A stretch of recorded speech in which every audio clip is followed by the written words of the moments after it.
Hello, everyone. This is Brother Benson, and I'm joined with Mzalendo. Mzalendo, habari gani?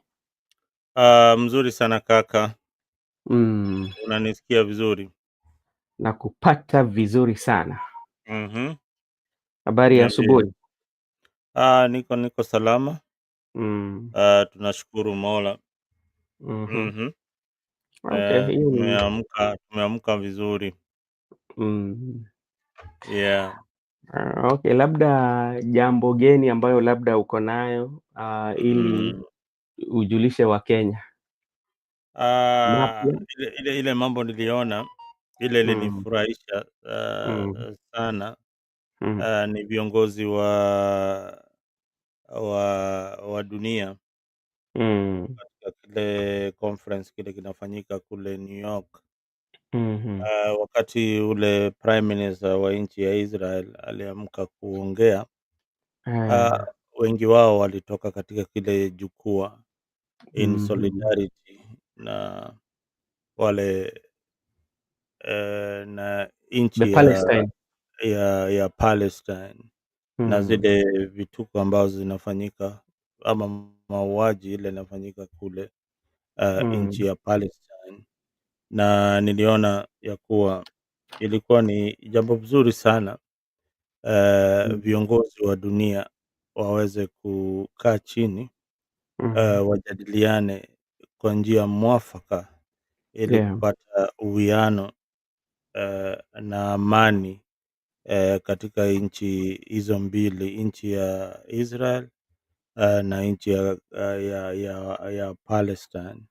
Mhm. Bila shaka tunaona watoto wanaumia, wamama wanaumia na mauaji yanaendelea, na hata isitoshe niliona ya Mhm. kuwa ah, hizo nchi za Europe Yeah.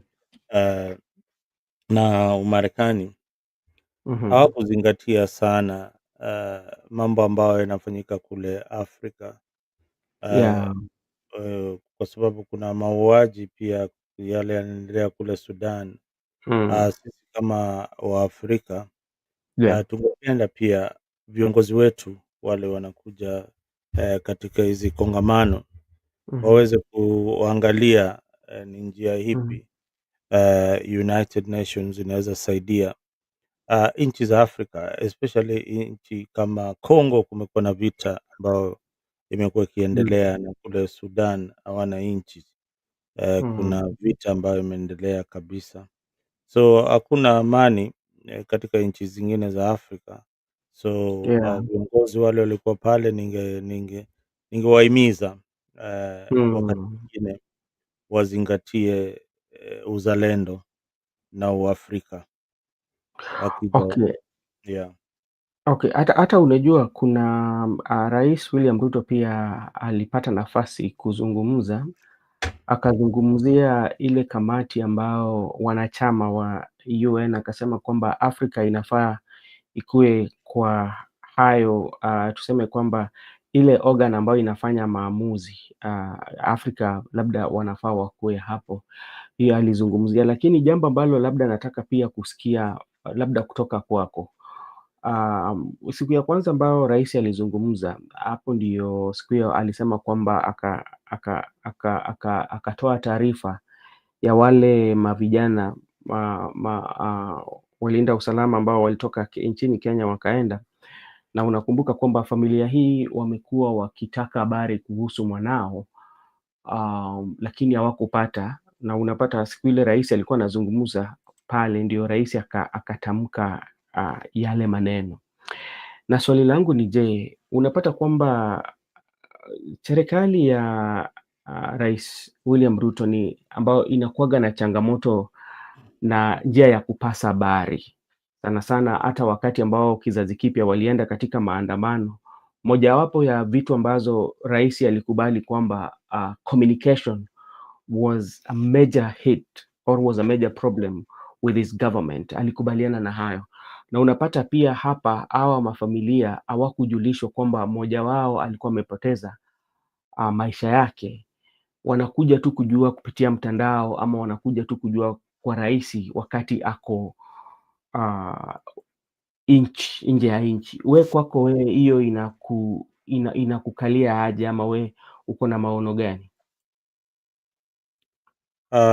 Unaona, hiyo I think hiyo imekuwa ni changamoto kubwa Mm, sana, kwa sababu unajua ukiwa rais, kuna mm, mambo mengine pia, upayukwi au mm, huwezi anza kunena bila kupata uhakikisho.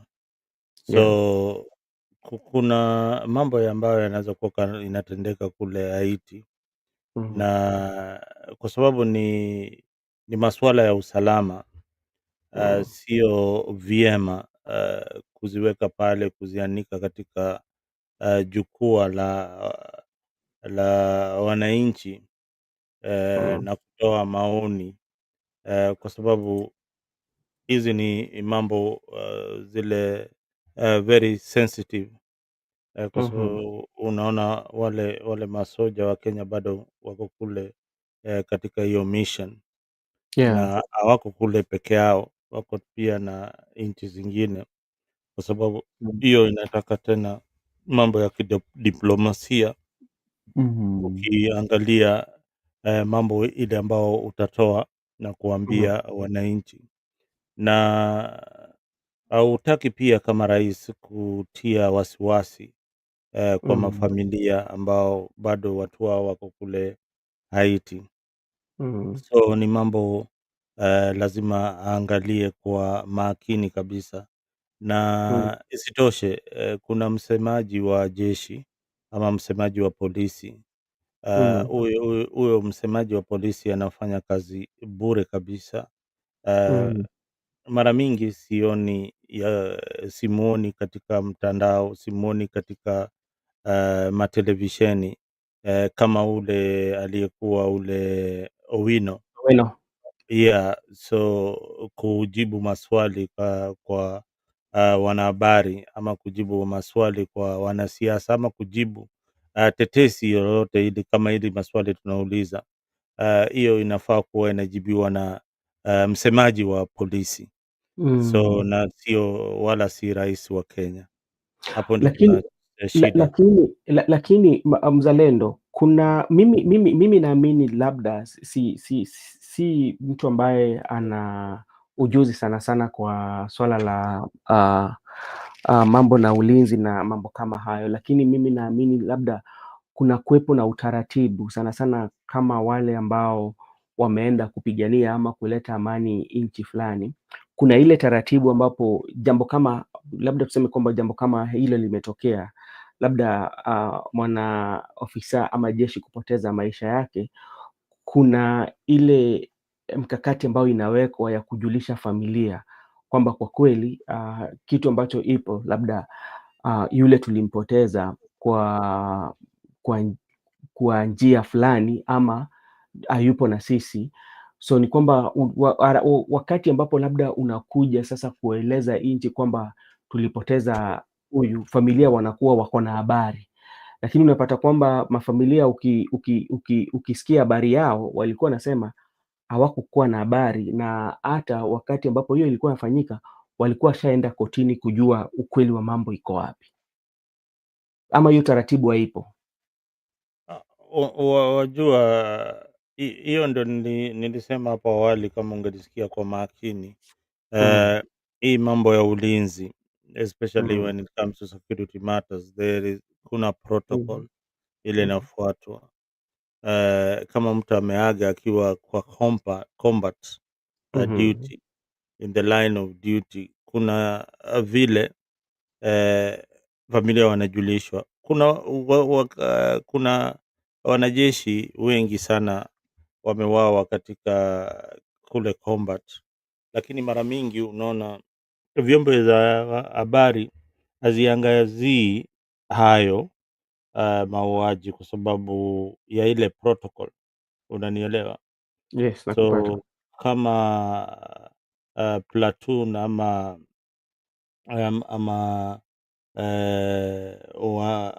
ama hiyo kikosi imevamiwa na Mhm, wanajeshi wetu ama polisi wakauawa kwa wingi, mm, hiyo habari iwezi chapishwa tu mara moja katika vyombo vya habari za Kenya. Lazima waangalie ni nani na wadhibitishe ya kuwa ni huyu na huyu ndio wameaga, kwa sababu wakisikia kwa habari na wale watu wale pengine wale bado wako hai na wale watu wa majamii zao wako kule Kenya, itawapatia mshtuko, unanielewa? Inakupata. Itawapatia mshtuko na pia hali ya wasiwasi. So kuangalia hiyo kuzima hiyo hali ya wasiwasi, polisi, jeshi wako na sheria ya kuambia familia ya kuwa wamepoteza mmoja wao, Yeah. na hiyo ratiba inafuatwa kulingana na kila kikosi, kama ni polisi, kama ni jeshi, kuna ile ratiba inafuatwa, na kama walichelewa kuambia hii familia ikabidi waende kwa kotini kutafuta usaidizi. Bila shaka bado wangerudishwa tu pale kwa msemaji wa polisi ama kile kikosi cha polisi kuwapatia habari kamili, but wangejitetea waseme sisi tuna ratiba ile tunafuata, but lazima tuzingatie sheria za dunia, na bado zile kisheria zile zimeandikwa pale na unajua ile ni mkataba kati ya UN na serikali mingi, so Okay. kuna mambo mingi pale ambapo zingine pengine inaweza kuwa nadanganya, ama anaweza kuwa na overemphasize, ama anaweza sema kuwa pengine hata yako, but ile inakuambia ni ya juu ile mimi naelewa la ya kuwa kuna sheria lazima ifuatwe, na pia kuna vile lazima familia wapate habari, na si ati jamaa anakuja tu anawapigia simu bwana Ben ameangushwa hapa, dakika 10 zimepita, we ni bibi yake? Bas pole, ameaga. Hapana, kuna sheria wanafuata kujulisha familia na kuwa prepare, yani psychologically, watoto nani, unaona, mama nini, kabla wapatie habari kama hiyo. Yes. Yeah. Yeah. Okay, asante sana mzalendo kwa hayo, lakini kuna wale ambao pia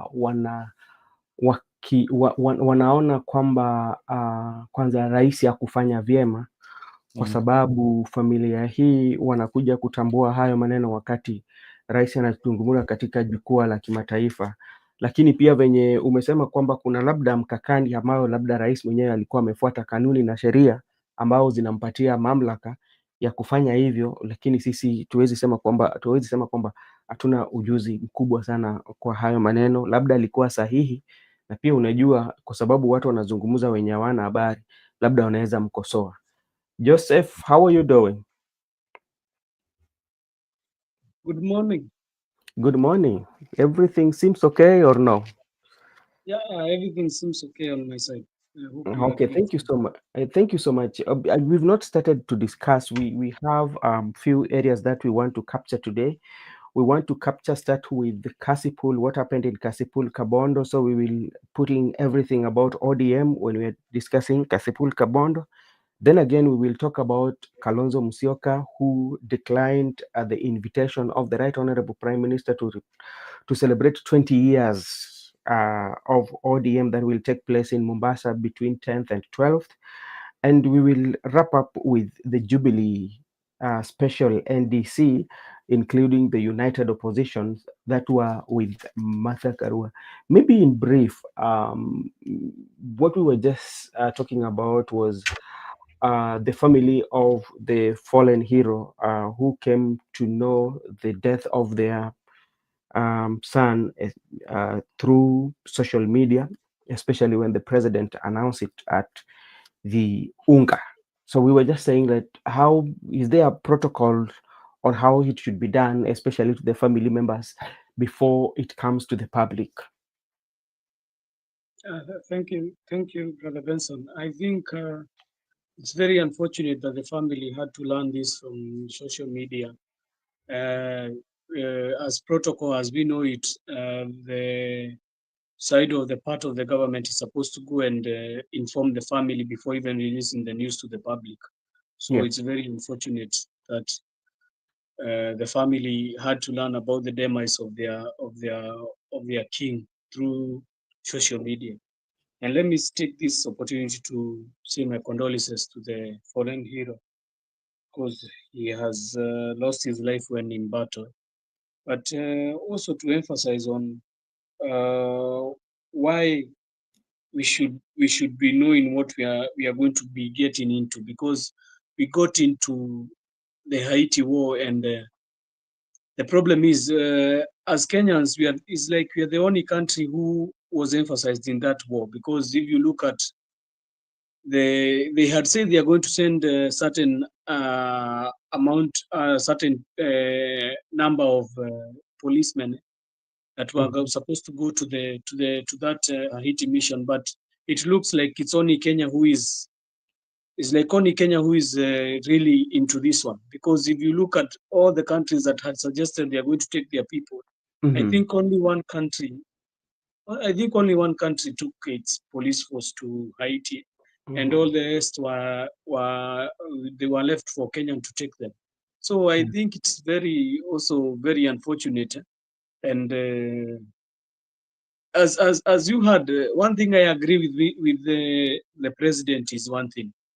UN has just become a shadow of a body which is not helping the world, as Mhm. it was supposed to be destined to be helping people or be helping places where there is conflict, but I have not seen them doing anything about that. They have never done anything about the wars that are happening. There is nothing. They don't even the problem, even they don't even have a fund of their own. UN is, that's why I always come and say UN is just like a toothless body which cannot Mhm. be able to bite. So that it's very unfortunate that people are going to die, because if we go by what the government of Kenya was saying, that they were given even old trucks and they were not Yes. working, they broke down in the middle of the road, it means it is very unfortunate. It is very, very unfortunate, because when Kenyan peace missioners, they go there to keep peace, they don't go there on behalf of only Kenya. They go there in behalf of the whole of the world to keep peace in Mhm. Haiti. So it's very unfortunate for that, and I want to say sorry to the family. But Okay. tell the same government and the UN and all who are involved, the stakeholders, they need to know how they are going to work on this one, because it is not working very well. Okay.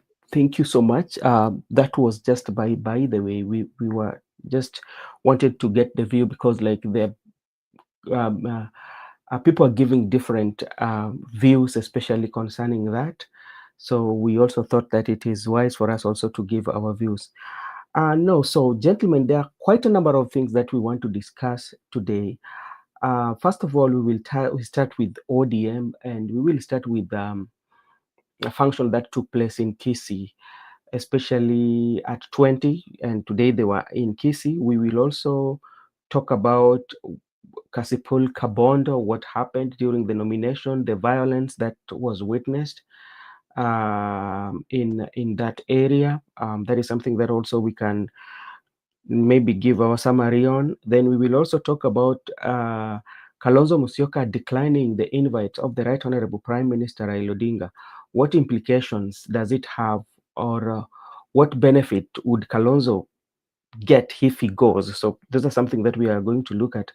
And we will wind it up with Uhuru Kenyatta, the return of Jubilee under the leadership of Uhuru Kenyatta, because like yesterday he had a special neck uh, uh, meeting that was very special, you know, and people thought that Matiang'i would speak, but he did not speak. It became like Uhuru's day. So those are the areas that we are going to tackle. Then we can go and relax and come back uh, in the evening. So to start with you, Mr. Joseph, I hope and I believe you might have had an opportunity to interact with what happened in Kisii. But just to give you preview, the elected leaders from ODM were not present, especially from that area, apart from Governor Simbarati and nominated MP Rani Moyaka, especially from the ODM. Those are the only people who were there. Apart, especially we are looking at the leadership, the representative from there.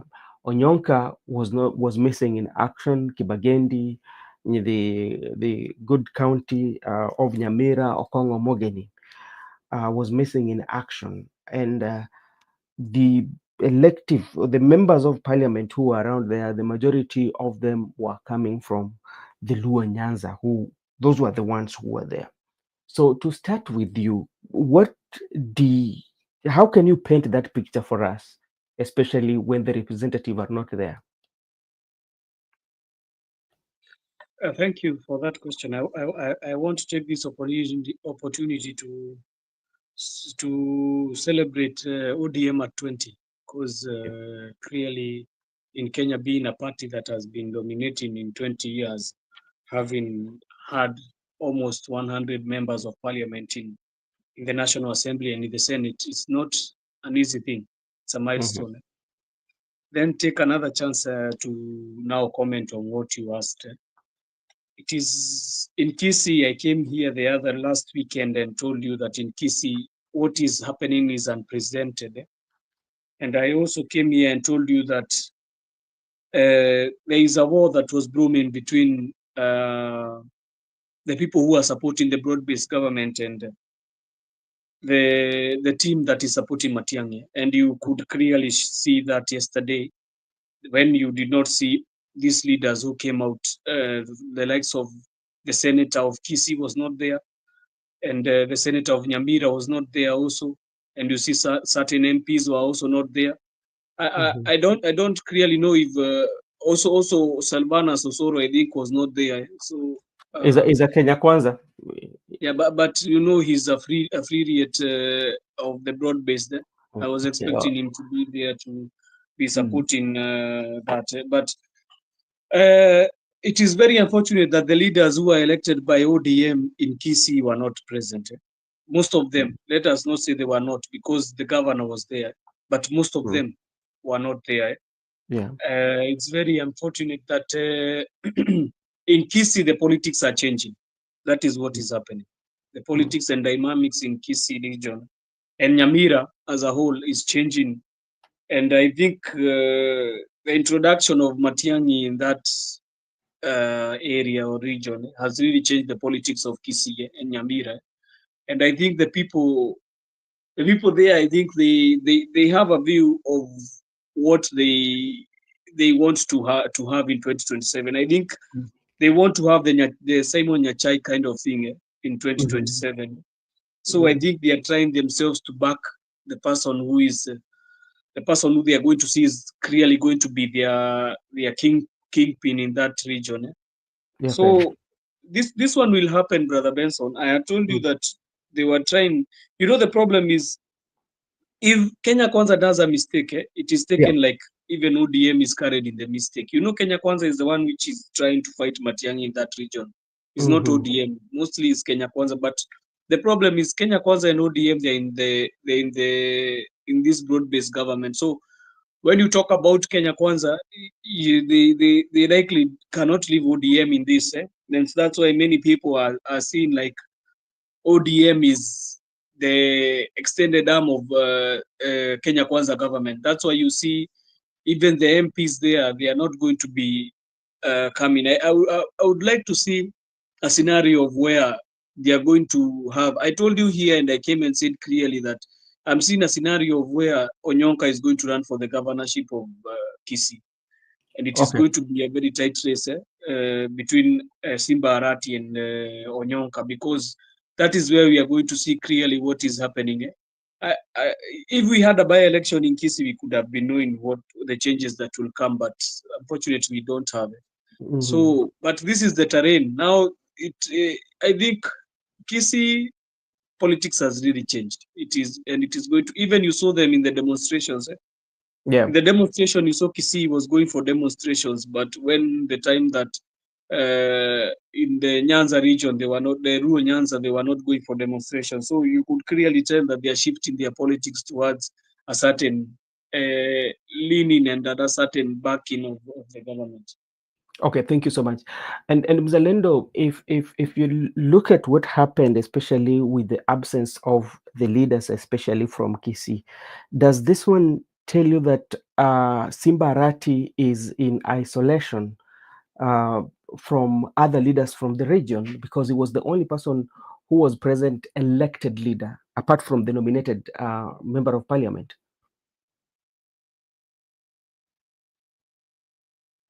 Unmute, Mr. Mzalendo. Simbarat is a member of ODM and Mhm, is the deputy party leader in ODM, mhm, one of the officials in ODM, mhm. and is the governor for Kisii. I remember Simbarat has been in ODM.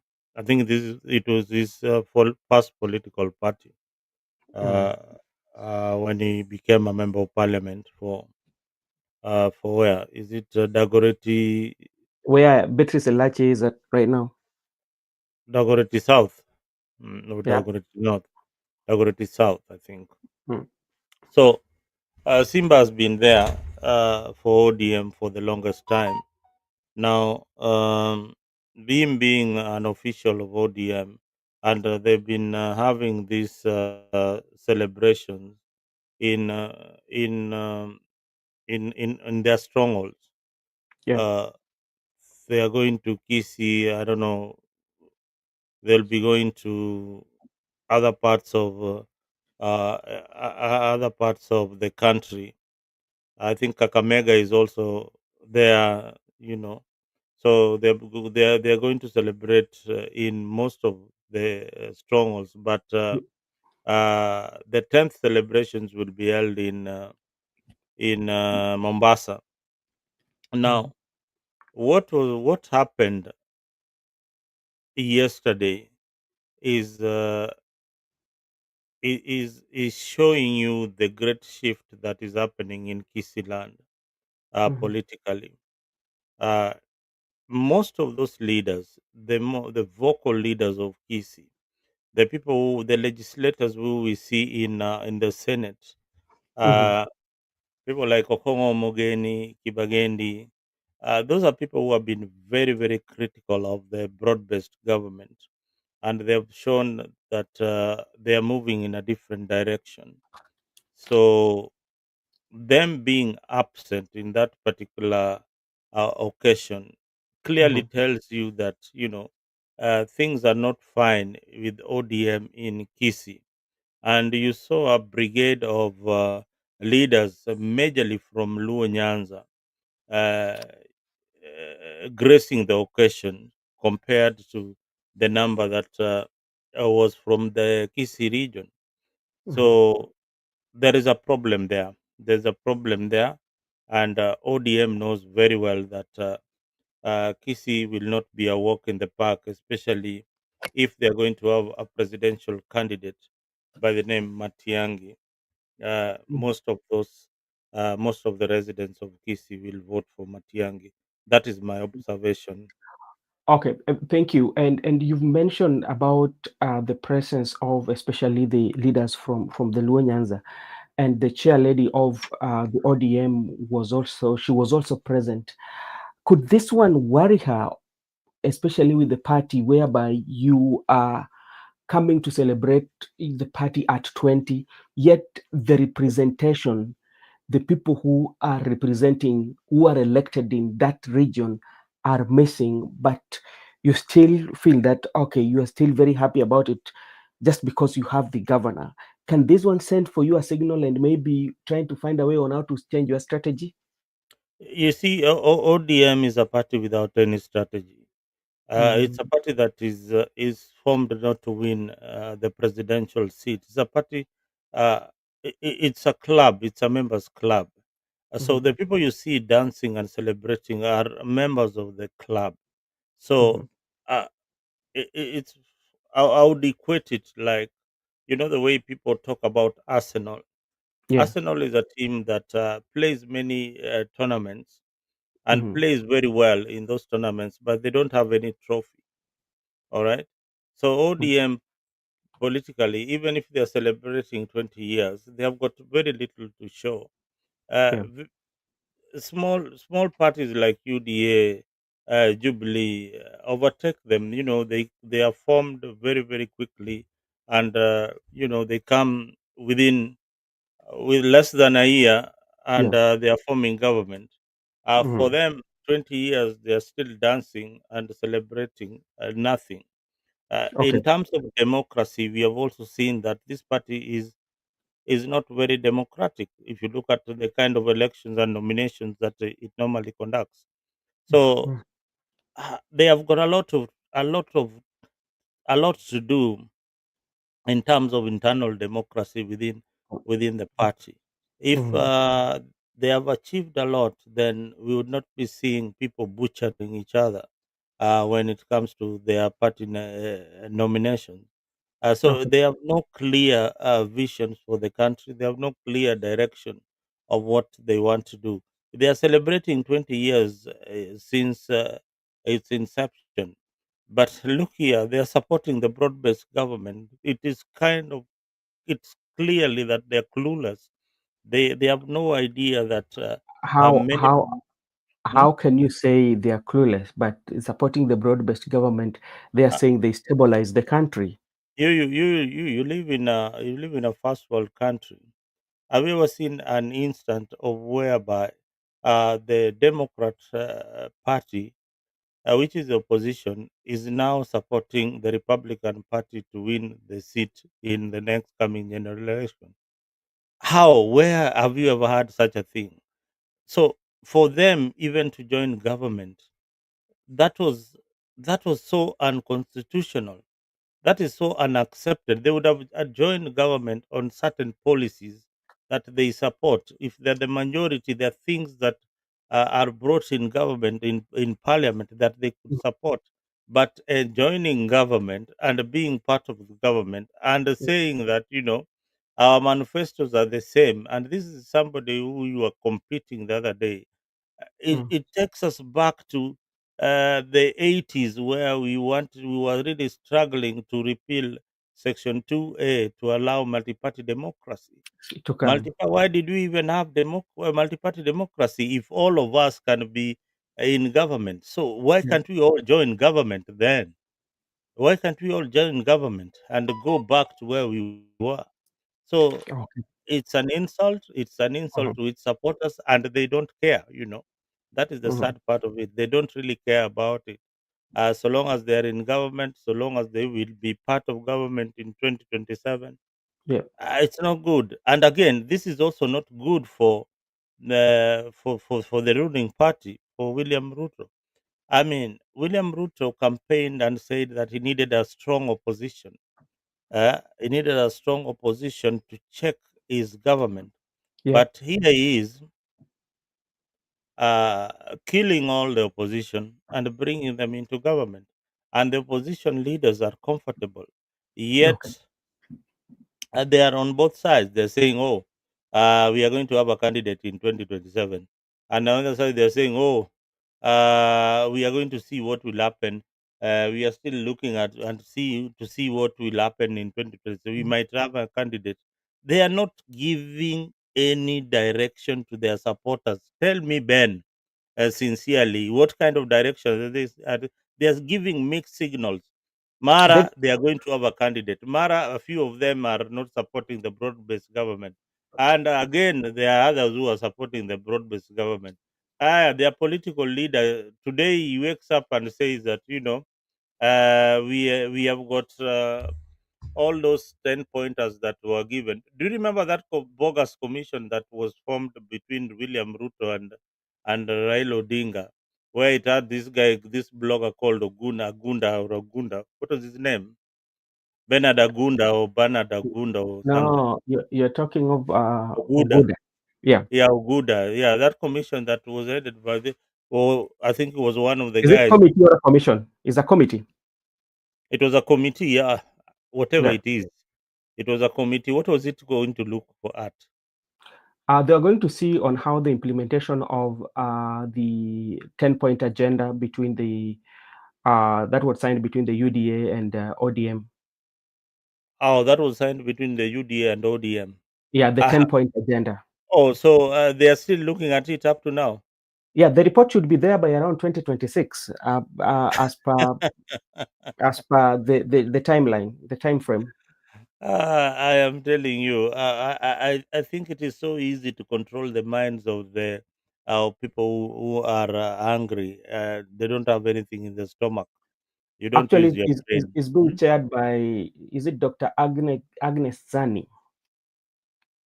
She's the head Agnes of the, Zani, it's being chaired by ODM members. Yeah, yeah, Agnes Zani. I think that was one of the most bogus things. I am telling you, if you look at things critically, those are some Mm, of the things that we don't even need to have time to talk about. okay. If Yeah, those are. I mean, it is sad. It's very very Mm. sad. Mm. Okay, thank you so much, Mr. Mzalenda. I'll get back to you. And if you're watching us for the very first time in this platform, we are streaming on two channels. That is Afric 24 and Brother Benson Media. You can as well um, sub hit the subscription button so that when we are having such conversation, the YouTube will notify you. Before we come out of what happened in Kisii, Joseph, it was expected that the Right Honorable Prime Minister was supposed to be in Kisii. Even if you look at the flyer, was the Right Honorable Prime Minister and Simba Arati, but Prime Minister did not attend this meeting. And remember, of all the delegates, especially from those counties that are ODM affiliated, whenever they visit State House, they've always gone with the governors. But for Kisii, Oma Boguzi community was very special. Right Honorable Prime Minister accompanied them. And today he was missing in action. Was this one deliberate, or this one might have been informed by the political temperature, or the reception that he was going to get could have been quite much low, or could have been high? Yes, thank you. Sorry for I had some engagement. Yeah. I came in when our brother Mzalendo was talking about ODM and Arsenal being the same. Brother Mzalendo, you cannot compare ODM and Arsenal. So I want to kick it off and say, for Right Honorable Raila Odinga not being there, I think he removed a state. He just posted a statement and said that it was unfortunate, but he had some engagement or he was not Mhm, able to meet. So I cannot take that one aside and say that he did not or cannot, or was it deliberate or something. I mhm. just take from what he said, because we Yeah. cannot, maybe he had something he was doing which needed to be addressed first. So we cannot know about that. We just know it in the latter days. Actually, But it could have been. Remember, I think you are aware of the Ma community who went to his residential place in Karen, who were protesting about Kibiku land that somebody wants to grab. Maybe yeah, because like they were so protesting. Yeah. maybe he had those engagements, so we cannot talk Mm. about him not going to Kisii because maybe he himself and his press released a statement and said that he was engaged in some activity. So we cannot say if it was deliberate or not. But Mhm, for what Brother Mzalendo has said, it is true. You cannot come and say that you want a very strong opposition, then in the other side you want to say that you want to kill the opposition. So which is which? What do you want? Do you want mhm, a strong opposition, or do you want to poach everybody that is in opposition? It's very unfortunate that the gimmicks and the politics of KANU are still being felt even now in the country. The one that we want to have one single party ambayo ni chama ya baba na mama. which cannot be ile iwezi kakuwa ina nini. But I think also what happened with the Ruto is one thing. I think the demonstration of the Gen Z really took a toll on him, and he saw that the only thing that he's going to do is just invite the political class, because if the political class are not with you, and then the young people are demonstrating in the streets, it's very hard for you to even rule the country. I think he took that opportunity, and so kama siwezi ongea na hawa vijana wamekataa ku-engage na mimi kabisa, it's better I take the opposition, because that one we can make deals and cut deals that can be able to cool down the systems in the country, and waweze kunini, he can be able to run the government continuous without being and that really worked for him. It really worked, because after ODM was not engaged in the people are looking at ODM at that time as the opposition, so they were expecting them that they were supposed to be in that fight. That's why you had even some kids who were telling Right Honorable not to come out, but they were not telling him just not to come out. They were just telling him to back them, but not to just come out. They want to fight this as the young people, but they were telling him to have their backs. But now, I think also they did a miscalculation so much, because when they said they are going to try and overcome what the people, the will of the people was saying, I think that is where now the problem came. That's why you see ODM is having a really hard time to explain to the people. That's why you see every time the Right Honorable goes to talk, he'll still talk about how they formed the broad base and why they formed it. Even yesterday, I heard them talking about it. So if it is not something that is not, if that thing was very good and it was not, haikukuwa na mambo mingi, or the people who loved it, they could not be talking about that. So I think that one is also a problem for the ODM. They need to explain why they are in the broad based. Some people, even from some quarters, they are not even happy with that. We can look at the Secretary General is not among them. We can look at clearly at Onyonka. Onyonka, was a very strong supporter of ODM. From I think last 2027 and 2022, he supported the government. So he supported the opposition so much, ODM as his party. And the likes of Akina Kongo Morgan, I could see them in the morning when they were doing shows in maybe Citizen and other TV outlets. They were supporting the government so much. So I think in some quarters is not auguring well with those likes of Akina Onyonka, Sifuna, even Otsotsi. What was Otsotsi there? Yeah, Otsotsi was in Kisii. So he was in Kisii. That the likes of those, now it is people are positioning themselves. I think by after December is when, after the December holidays, when we enter to January is when we are going to know where the things are lying. Because still now, everybody is held skelter. People are looking at how the parties are going to be made strong. People are looking at the by-elections which are coming. People want to win the by-elections. Some parties want to win the by-election, but after December holidays, because December mostly there is not too much politics around. First, when we start from the politics is played only in the Jamhuri Day celebrations, but after the 15th, I think everything cools down because people are in the holiday season mood. So we are going to see this one from January, maybe from date 5 then. We are going to know where things lie. Okay. Okay. Thank you so much, Joseph, about that. Maybe Mzalendo, if you can weigh your thoughts, especially on the absence of the Right Honorable Prime Minister, because he was supposed to be attending, as Joseph said, he had communicated. But in politics, anything, you might see it on another angle. He might have communicated, yet be having an engagement, but like you can also see it on another angle. And we want to thank Mr. Philip Manasseh, Raila all the way. We are Raila all the way. We are Raila. Thank you so much for your comment. So can you give us another perspective, maybe the reason why he might have not attended, due to the fact that also he communicated, gave the reason why?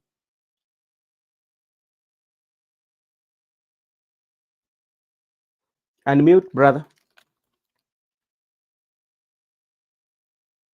Kisii, there's a supremacy battle Yeah. happening in Kisii, and Mm, the supremacy battle is between William Ruto and Matiang'i. That is the mhm, war that is happening in Kisii. It's not even about ODM, because Simba Arati is leaning towards Ruto's side. I remember a few months ago we had a fight between is it Kibagendi and and Nyakundi. Anthony somebody, is it South Is it? Kikutu? I don't know whether it's Anthony. I don't know whether it's Nyakundi. It is. Yeah, Yeah. Japheth. Yeah, Nyakundi. Somebody and Japheth Mm, Nyakundi. They came to blows because one is supporting William Ruto and the other one is supporting uh, one of their own. So Kisi is very very hot politically, mm, and Baba missing there, it sends missed signal. I mm, remember the last time he was in Kisi was a bit of an embarrassment when he mhm. went to Gusii Stadium. And the way I look at Baba nowadays, I don't know whether I'm being just too curious, but I don't see him quite active the way he used to be. Maybe old age has caught up with him, but I don't find him like the Baba I used to know. I don't think he's in very good shape at the Mm. moment, and he cannot attend all these functions that are being held by ODM. Maybe he will selectively choose the one he wants to go.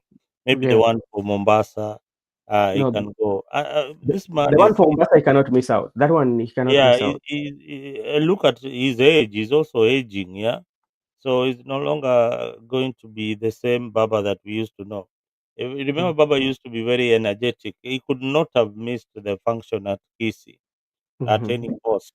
mm, So I think old age is also catching up, and I look at him. I don't look at him. I look at him as somebody whose health is not doing very well. all right. So yeah, he's slowing it down. So some of these things may be advised by the doctor, slow it down. But maybe that's just speculation. That's how I look at him. Okay, thank you so much, Mr. Mzalendo, for that. And as you say that his missing could send mixed react signals, because you just mentioned about what happened in Gusi, and also with Matiangi coming in. You're looking at that vote region, and you're looking at when you go for presidential election, that 50+1. It's something that you have to calculate it very, very, very. Carefully, because you have to make sure that you do not lose. But like from the look of things, even if you look at what even the polls that came out with Tifa recently, it shows how in terms of popularity, or the ODM has really, really, really gone down, and UDA talk about of the broad-based government, that so many people say that the broad-based government was only benefiting only the politicians, that according to the Tifa poll. So Kisi is that area that I think they will have to strategize well, because like, even remember, it was just recently one of the members of parliament who went there for empowerment. There was chaos that erupted over there, and the resident over there had to kind of like it was that msukumo na akaenda kwa gari yake. So that was that in Kisii. But maybe just to mention, maybe your view on what happened on the nomination of ODM, especially Kabondo Kasipul, where we witnessed some kind of like violence. Mr. Joseph, is ODM are not learning from their past mistakes? I think what you came and told us about Kasipul is the real thing that is happening. In Homa Bay, the politics is very toxic. You came and told me that the other day, and you told me even it is going to be even war. Remember, you telling me that even it comes to war. So I think there is nothing short of what we saw. it is going to be having. Also that is just party nominations. We have not gone for the real by-elections. That those ones were just a mere. They were just a mere nominations. Imagine now when we are going to full campaign mode. When you lose a nomination ticket, you can still go for a candidacy of the independent, or you find another party. So I'm telling you, when we go for this by-elections, I think it's going to be very tough. It's going to be a very tough battle, and it's going even to be a war zone, as Yeah. as you told me here. So I take it as true because they are so much than me. So I can take it from you that this is going to be a big battle in Kasipul. But we are going to see. But I think ODM has an upper hand in Kasipul. That's why Yeah. even you No. saw where won the by-election. He won it because he won it with 12,000 votes. Yeah. It Those was are a bigger that's a lot margin. of votes. It was it was a bigger margin that to me I did not expect, especially for a by-election, for somebody to get 18,000.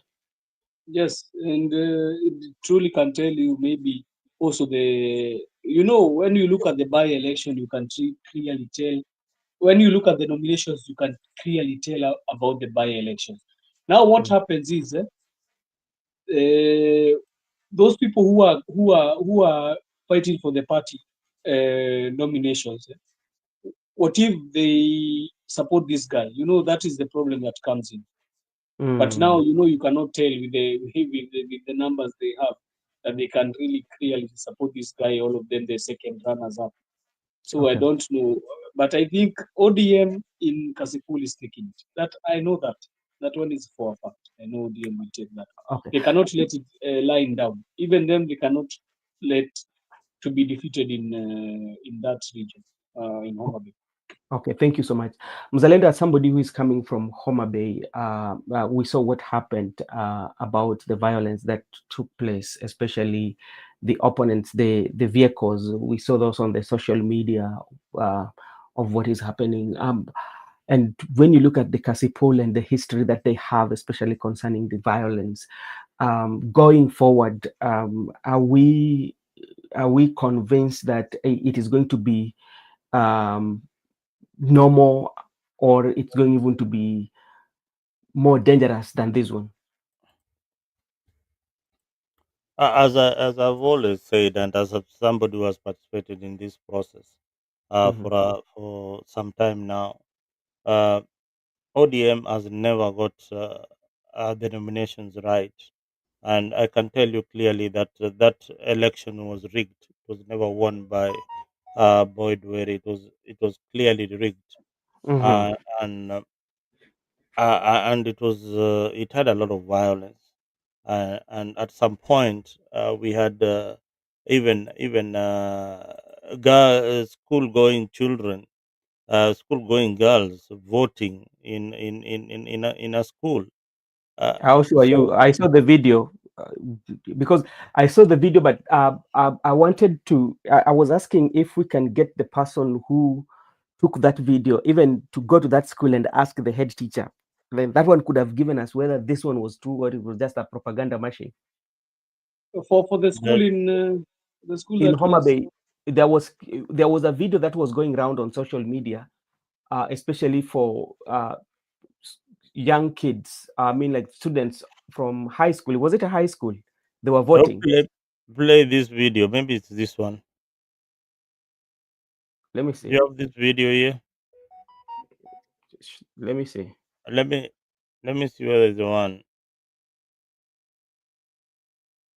Just check whether it is the one. Just play it. Play it.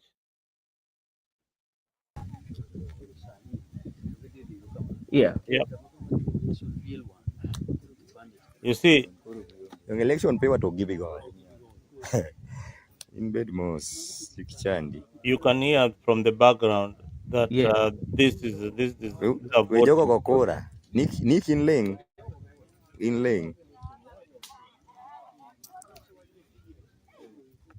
So these are Boyd Bawaye Were kokora. voters. Unaona vile wanapiga kura vizuri sana, na hii ni shule. Mm. Are you seeing any? Look at the guy who is trying to stop Oh, the. this was the Bana guy Niko with the Kinyaga oyo, camera. bana Niko Kinyaga oyo. Niko Kinyaga oyo, no. Niko Kigo, no. Niko Kigo, bana. Hapo Niko I think Nangolo. it ends Niko there. Kigo. Niko Kigo, no. No. Niko Kigo. Niko Kigo, no. And now, Okay. Ben, you Yes. see when you see such things happening Mm-hmm.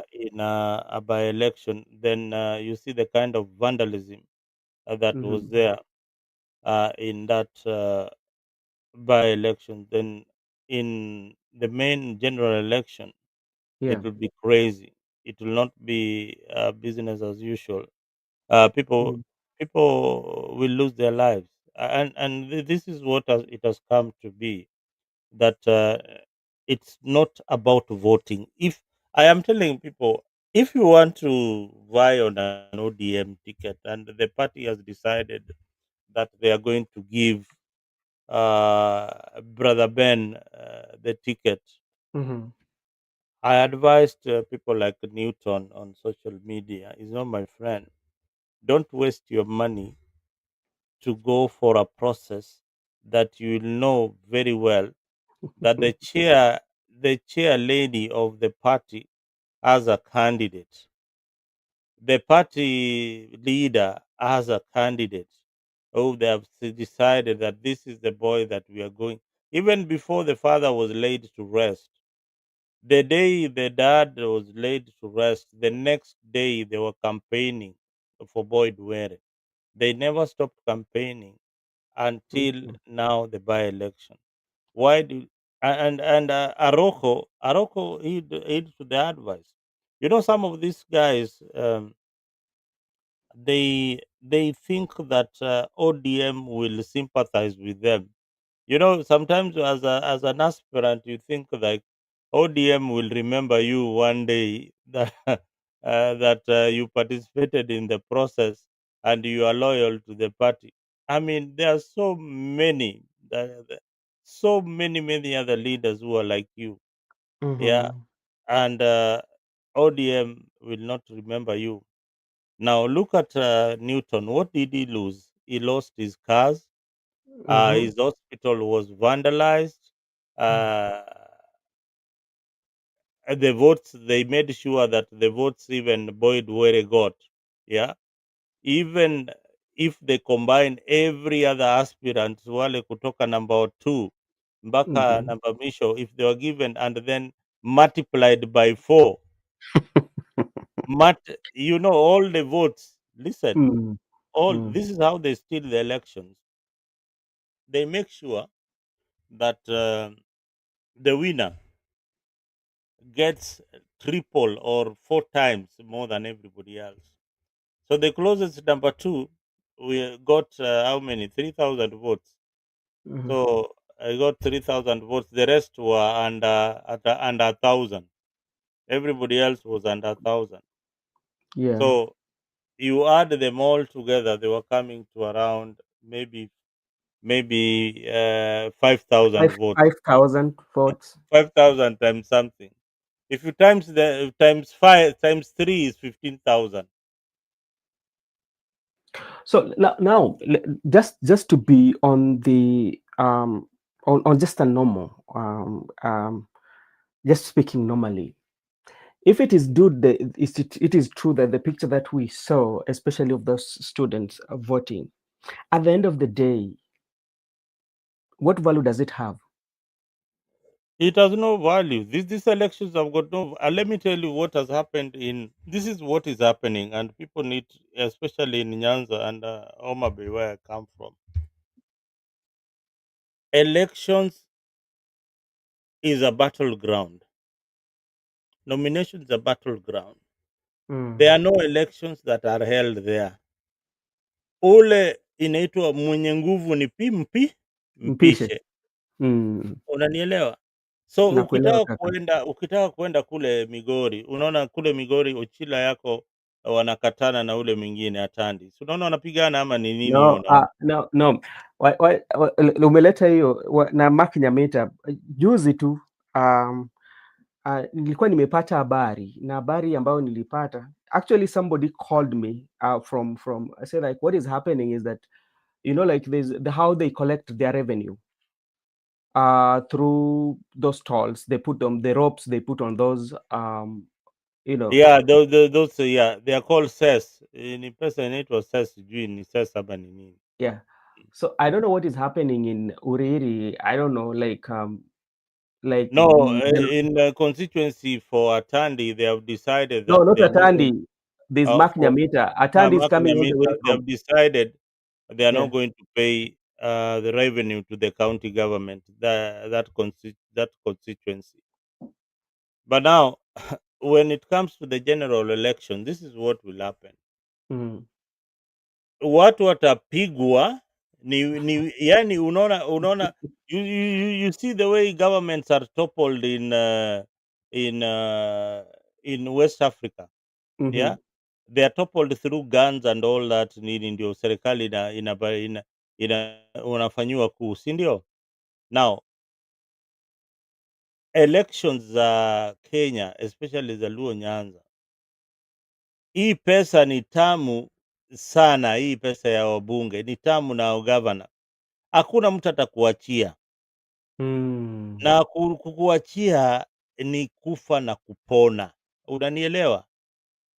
Mm-hmm. Unaweza wawa, unaweza fanya so I am telling you, it is a military, it is a guerrilla kind of war, but Mm-hmm. disguising itself as an election. So ule mtu ako na goons ya kutosha, kama hii Mm-hmm. ingine ya Kasipul. Mm-hmm. Unajua Homa Bay County iko na goons wake, wale wako kwa payroll, wakikuletea in your constituency na kuambia uwezi pata hiyo kiti, hata ufanye namna gani. Okay. Then And then, again ukae yeah. ukijua IBC, unajua Mm-hmm. hii ndio kitu watu wale wananisikiza wasikie, kama unasimama hizi viti. This is a very important point. IBC officials in all the constituencies in Kenya, they have Mm-hmm. got they have got offices that run. Yeah. Forget about the clerks that are employed during the elections. They have Mm-hmm. got permanent offices that run, and those Yeah. people are paid salary. Mm-hmm. They wait for the election, lakini wako na salary, wanalipwa. Mm-hmm. Ukae ukijua they interact with the member of parliament on a daily basis. Basis. Mm. In your locality, we imagine IBC official wana interact every other day with the locals and the member of parliament. They are Mm-hmm. on a payroll every other month. I can assure you that they are permanently taken care of. Wewe ukitaka Mm-hmm. kukuja kugombea kiti, kama wewe unagombea kiti, kama nyinyi tuko sisi watatu hapa, Mm-hmm. what you need to discuss, because there is a time when officials wa IBC wanakuja, ule presiding officer, you Mm-hmm. tell them this is what we want. We want officials from Nyeri wakuja wasimamie uchaguzi. Hapo unaweza ponea kidogo Mm. kidogo. We want officials from Nyeri, ama watolewe huko Masaini, yani tu, lakini isikuwe the locals wanarani hiyo uchaguzi. Okay, now Mzalendo, before we wind up on Homa Bay, because you're a resident of Homa Bay, going forward, now we have Philip Aroko and Boyd Were, because these were the front runner even before Philip Aroko became an independent candidate. He was like, people were seeing him as a front runner in the nomination of ODM, even though he left. Now we are coming to election whereby it's going to be conducted by IEBC. Do you see him kind of like winning the seat, or No, he might lose? on a free and fair election, Mm-hmm. Boyd Were cannot win. Mm-hmm. But the elections are that's what I was trying to explain to you. Mm-hmm. The elections are going to be mad with a lot of violence. Yeah, So okay. this is how Aroko, because it's between Aroko and Boyd Were. Boyd Were. Mm-hmm. There will be no election in Kasipul Kabondo. Just make sure that you have goons, enough goons in Kasipul Kabondo. There will be no election. Enough Okay. goons. And even and the worst thing that will happen is that even even if Aroko wins that seat Mhm, for if by any chance ati akue ati declared ati ameshinda mhm. ameshinda, bado ataambiwa yeye ako banned juu ya ile violence alileta hapo huko Kasipul. But the safest way,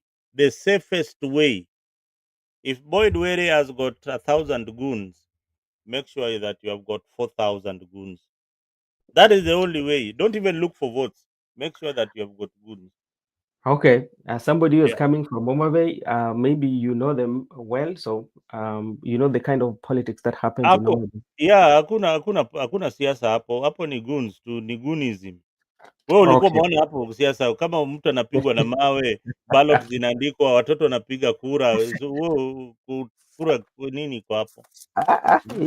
Hiyo sasa sisi unajua sisi tutakuwa kwa ground siku ya kuvote. We Wewe will be there. By the oh, way, yeah. we will have to send some of our agents there to give us. Oh, that's let me tell you brother Ben, Yeah. that is not a place. Kama unataka hiyo kichwa yako iko na kipara mzuri hivyo itoke na ukuwe na vichwa mbili, But our wewe kwenda tu huko.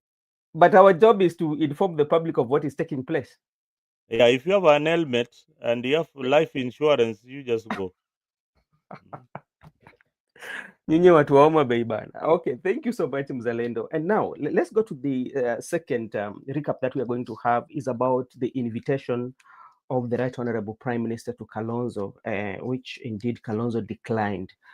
And you know, so many people have given their views and saying that it was a very good platform for Kalonzo able to come and confront Raila Odinga and tell him, okay, why did you have to join the government? And President William Ruto also is going to be there because he's invited. He's somebody who was there when ODM was started. You know, so maybe to start with you, Mzalendo, by Kalonzo declining to attend the ODM at 20, being a founder member, uh, is that one doing justice to him, or this one is destroying him politically? Thank you for that particular question. And what I can say is that that was a brave move by Kalonzo Musyoka. Mhm. And one, if he attended that particular meeting, it would have sent mixed signals among his supporters and the people in the opposition that is now working towards going to work with William Ruto. And each and every speaker would be mentioning his name. Unaona hata Kalonzo amekuja hapa ameungana na sisi. Unaona hiyo? Mhm. Politically that is a statement. Unaona?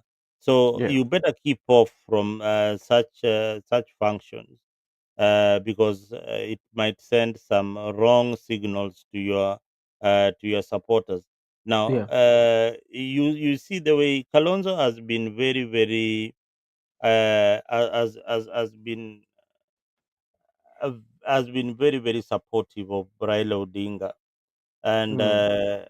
he has expressed a lot of regret in the way the ODM leader Yeah. has not come to even support his presidential bid, uh, and the way Kalonzo in all elections that Raila Odinga has been uh, has been vying, Kalonzo has been on his side.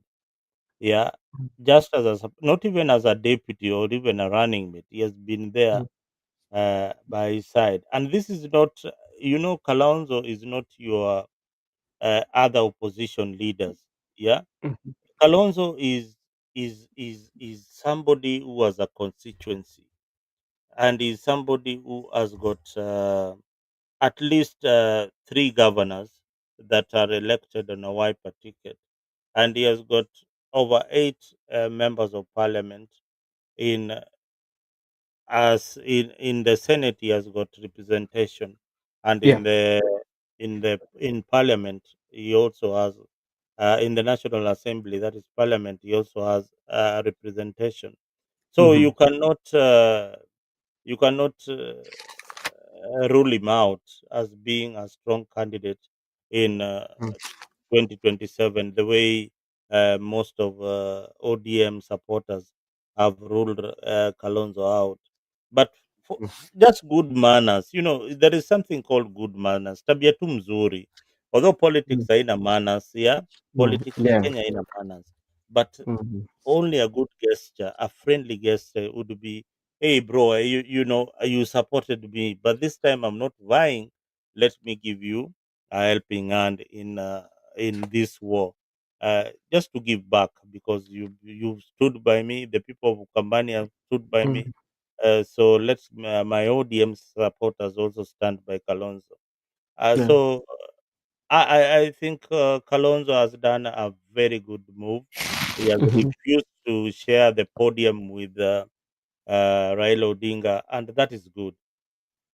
Do you think that the reason for him even declining is because the efforts that president has been putting in place to make sure that he comes on his side, and this was when he came out in public the other day and saying that president has been using some of the clergy, the men of the cloth, to woo him to the president.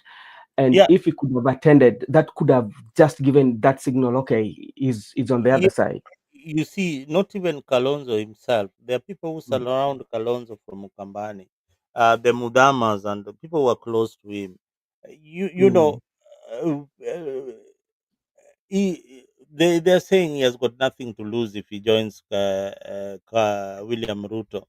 And let me mhm, tell you, William Ruto only needs Kalonzo Musyoka to win the election. The day you will see Kalonzo Musyoka joining William Ruto, mhm. opposition wasahau. Is that his Unanielewa? seat?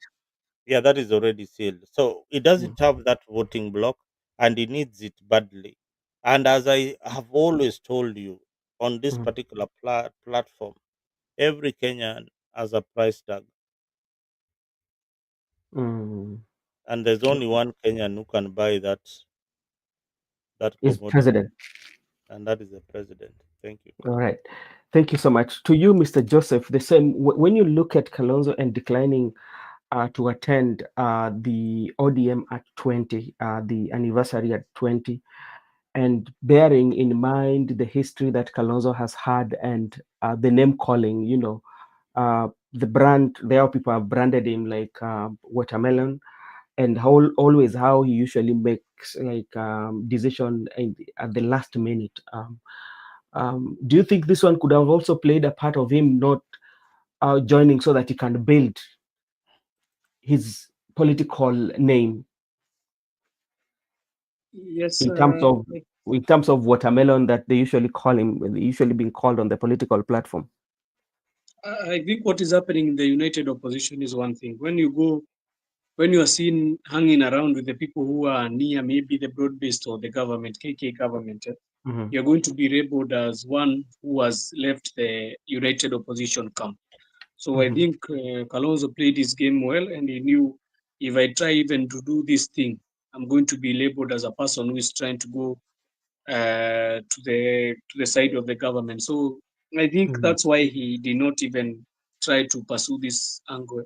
I think Kalonzo is becoming a politicians who people did not think that they can link on Mm-hmm. with his stance. The stance that is making people also are getting shocked. People know Kalonzo as a person who, as you have put it, watermelon, a Mm-hmm. person who can try to dilly-dally and put his wedge upon, he can put his money on any horse. He can back any horse, so he can go to any side. But I think he has his eyes on something. He has a target on something, and that's Mm-hmm. something we are going to know it as we approach the general election. Okay. So we are going to see what his planning is, because it cannot be that you have been told by, I think Mzalando has said only every politician has a price tag, but the only person who can buy them is only the president. But I want to differ also, because we have one other person who can be able to buy these politicians, and you know him. He's now back into politics, and he Mm-hmm. can really do that. He can really marshal up for example, the deal between Kalonzo Musyoka and Raila Amolo Odinga in 2022, it was sealed by that person, because I never thought Kalonzo could have not entered the Azimio side if that guy could have not pleaded with him to go together with them. So I Mm. think there is another one person also who can be able to marshal up these people and get them into one side if he wants it. But I think he's playing his own politics. So that is what is happening. But for Kalonzo going on that side, I think Mhm. he's trying to forge himself as a force to reckon with, and it's very good because if you try anything, even his supporters themselves have told them they don't want to go to the government. I think even the MPs, if you look at the MP, the likes of Akina Dan Manzo Mhm. is one of the spokesman of Kalonzo Musyoka. If you hear him, every politician has the person who speaks, and you know there is the leader who is speaking. Speaks So for when you him. hear Dan Manzo speaking, you can clearly tell that they are not ready to do that. That is a Mm. thing. With the other senator, there is another senator called. But it's Wambua. called Is it Wambua, Enoch Wambua? Enoch Wambua, because Mm. those are the those are the people I think they are very close with, and this Mbui, Robert Mbui, they're the people who are Mm. closest with Kalonzo. So when they speak, just know Kalonzo is speaking, and that is their thoughts. So that is what is happening. But I can clearly tell you, there's now two game players in there who can be able to buy these politicians, and as they have the price tag.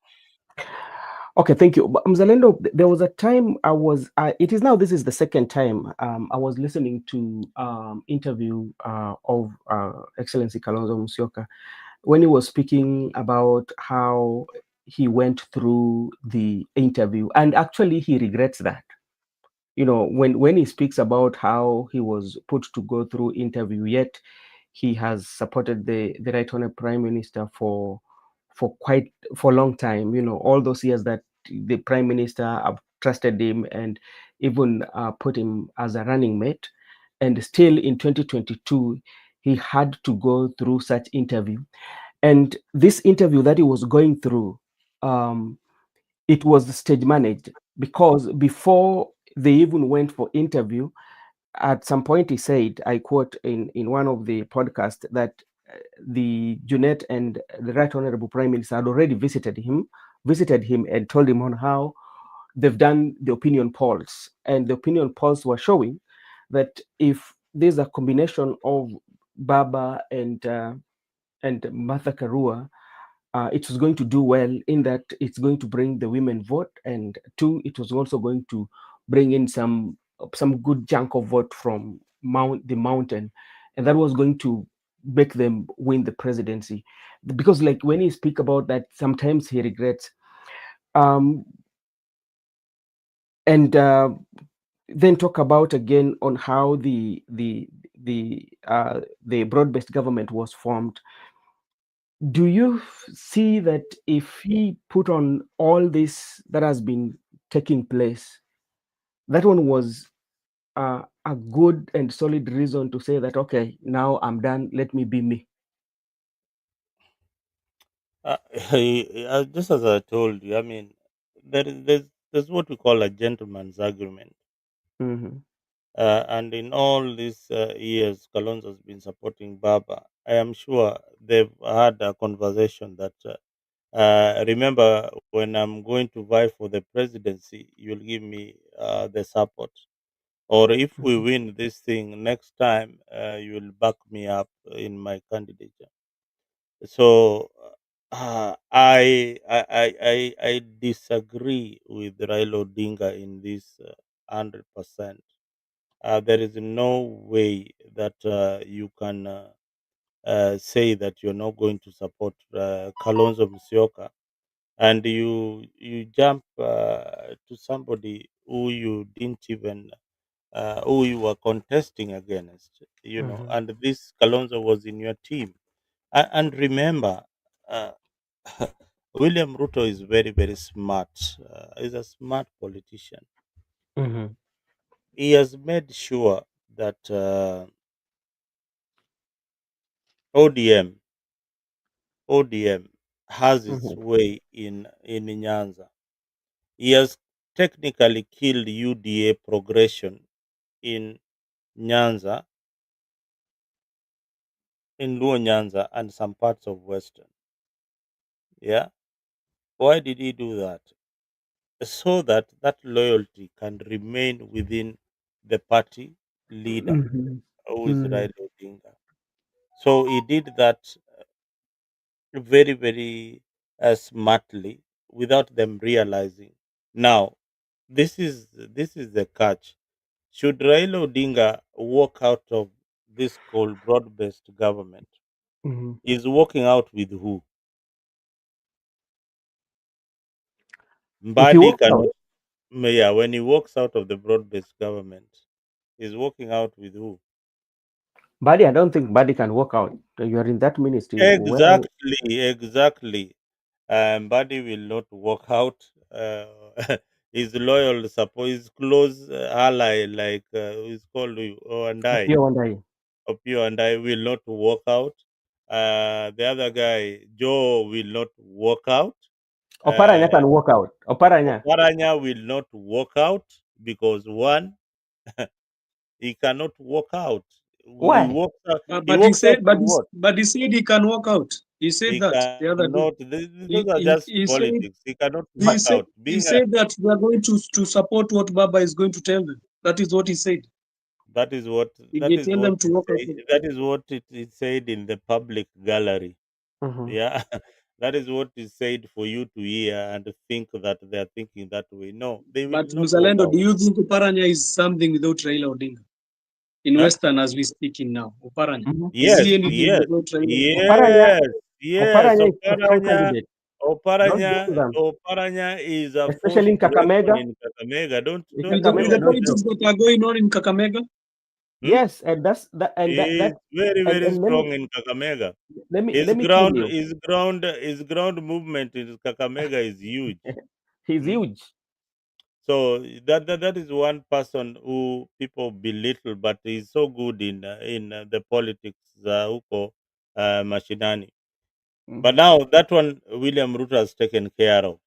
So Mhm. even if they walk out, William Ruto will still remain with a percentage of the votes that he needs in Nyanza. Same as Kisii region. Kisii can entirely walk out of government if they are in government. Whatever does a talker, and he might not get a good number of votes. The Mhm. Kisii people are really complaining about this government. So them, I am 100% sure that 70% or 80% are going to Yep. vote for the opposition. Mm. Yeah. Okay. So but Luo Nyanza ni 50-50. 50-50. Ni 50-50. Hiyo yake ya Nyanza, Luo Nyanza ni 50-50. Again, this government is not, is it very popular? In some areas it's not popular. According to polls, it was only popular in the places that it was popular. I think it was popular in the Nyanza region. Then it was also popular in Rift Valley, which Rift Valley, yes, and maybe not where. I think northeastern and somewhere. northeastern, and a part of northeastern. Yeah, so those are the only places that it's so Yeah, popular. they have a lot of work to do. As much as Ruto knows that he has a lot of work to do. Politics in Kenya is very interesting, and it has changed with time. But now the person who is now helping William Ruto again in his politics is Uhuru Kenyatta. Let's come. Let's finish this and come to President Yes. Uhuru Muigai Kenyatta and discuss about him, especially with what took place yesterday with the special convention for Jubilee, and maybe just to wind up on Kalonzo Musyoka. So if you look at how Kalonzo Musyoka came out and said authoritatively that I saw some letter, you know, I'm going to reply it and tell them that on that 10th I'm having my convention, the delegates meeting on that 10th, so I'll not attend it together with that. Does this one build public confidence in him, or this one is taking away that confidence?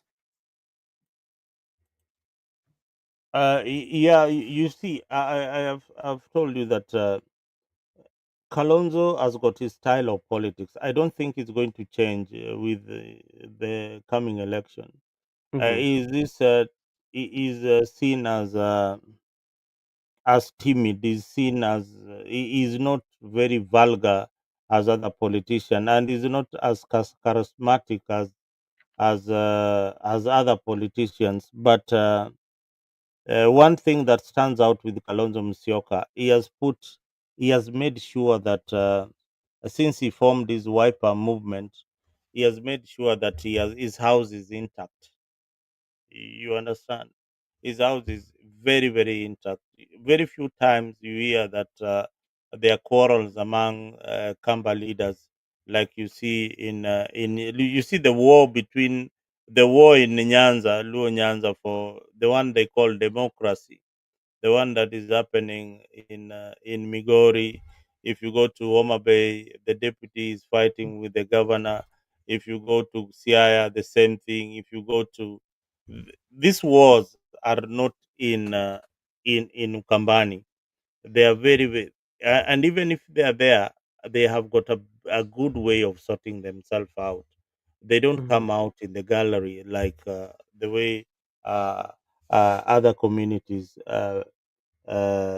square it out in the public arena. Yeah. So kudos to Kalonzo Musyoka. He has managed his battalion very, very well, and these soldiers are disciplined Mm-hmm. compared to other rogue soldiers that we see in other political movements. Okay. All right. Thank you so much. And that is for Kalonzo Musyoka. We will be here seeing how his stories will be unfolding in wherever moves he makes, and if the united opposition will give him the flag for the united opposition to face it off with President William Samoei Ruto. So let's come to the comeback of former president or retired president Uhuru Muigai Kenyatta today.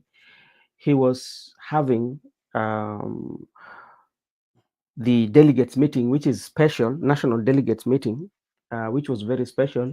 And people thought actually that yesterday was going to be that day that Matiang'i will be handed over the Jubilee Party. And also, people expected Matiang'i to speak during that delegate conference, which did not happen. Um, to start with you, Joseph, because maybe you might know more than we do. What do you think made the president, or they reached a decision not to hand over the party to Matiang'i, at the same time Matiang'i was not given a podium to speak? Yes, thank you for that question. And I think a certain major political shift is happening in the Jubilee Party. Mhm. And I think the reason in behind them not giving Matiang'i a chance to speak, I think Matiang'i still has not fully said he's going to be the candidacy for Jubilee. I think he's still consulting himself and the leaders near him. And that thing is very difficult. You as a independent, as Matiang'i coming in as independent person, then you're being told go for Jubilee, go for Upia. Mhm. It tends to confuse you sometimes, but I Mhm. think he's trying to see how it's going to span out. I Mhm. think Jubilee is trying to front him so much as the candidacy, and I think also who I think yesterday was not more so about Matiang'i being handed over and speaking, Mhm. but more so of Uhuru Kenyatta declaring that he's coming back to politics. I think Okay. that one was the message that was being passed out Mhm. yesterday, and I think they wanted to show that Uhuru has not been talking. People have been speculating things when he went to visit the president in State House. I think they had gone for the EAC meeting about DRC. So when the people started seeing him with pictures, with then videos with the president, maybe they started thinking that he's supporting the government. Yeah. So yesterday he needed to clarify that, and I Mhm. think that is why you saw him coming that way and gun blazing. So I think it was more so of Uhuru trying to show that he's coming back to politics, and Okay. He said that he already said a statement that people have been saying that Matiang'i is my project. Yes, if he's going to be my project to be able to remove this government, let it be my project. So I don't see why people are getting into the nerves so much talking about why Matiang'i was not able to speak. I think they spoke on his behalf, but I think it was good to give him a chance to speak.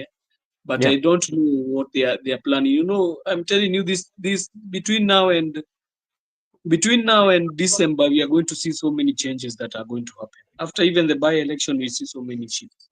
Okay. Okay. Thank you so much. And maybe Mzalendo, if you can weigh on that, especially why was Matiang'i not given an opportunity even to say hi? Because like people felt like this could have been that moment of Matiang'i to kind of like take off in politics, especially, but that one did not happen. I didn't watch the conversation that went Mhm. on in the delegates conference, but what is clear and what I read from the social platforms is that Fred Matiang'i could be a potential candidate, but Fred Matiang'i is also a very clever gentleman. Is looking at the chances of Jubilee winning the Mhm. presidency. We have got how many years do we have for the election? Mhm. Uh, we have got very few more years to start. I think next year will be full throat campaigning for the presidency. So Yeah. how does Jubilee come in? The reason why Uhuru Kenyatta is revamping Jubilee is in a bid to form a coalition with other political like-minded parties like Wiper and Mhm. possibly DCP. But Mhm. I see it is the way I look at it is if he does not form a coalition with the opposition, Mhm. namely Gashagwa, Kalonzo, and any other players, Maraga, and everybody else, Mhm. then is simply coming in as a spoiler. Because Mhm. where is Jubilee strong? Jubilee is only strong in was only strong in the central Kenya. Do you Yeah. think they can reclaim whatever they had? No. It will take them a lot of time to revamp that Jubilee party unless they come as coalition partners with other political movements, is Mhm. when their leaders can emerge as strong candidates ready uh, to face off maybe in 2032. But for Mhm. now, the only path that they have is to join the opposition Okay, maybe I don't know. coalition. Just I don't know whether Joseph you are there. Yep. So Yes, yes, I'm here. okay, let me just ask you before we go into the nitty gritty, especially about the Uhuru speech, whereby he went ahead and attacked the administration of President William Ruto, and also go ahead and also lectured regarding Gachagua.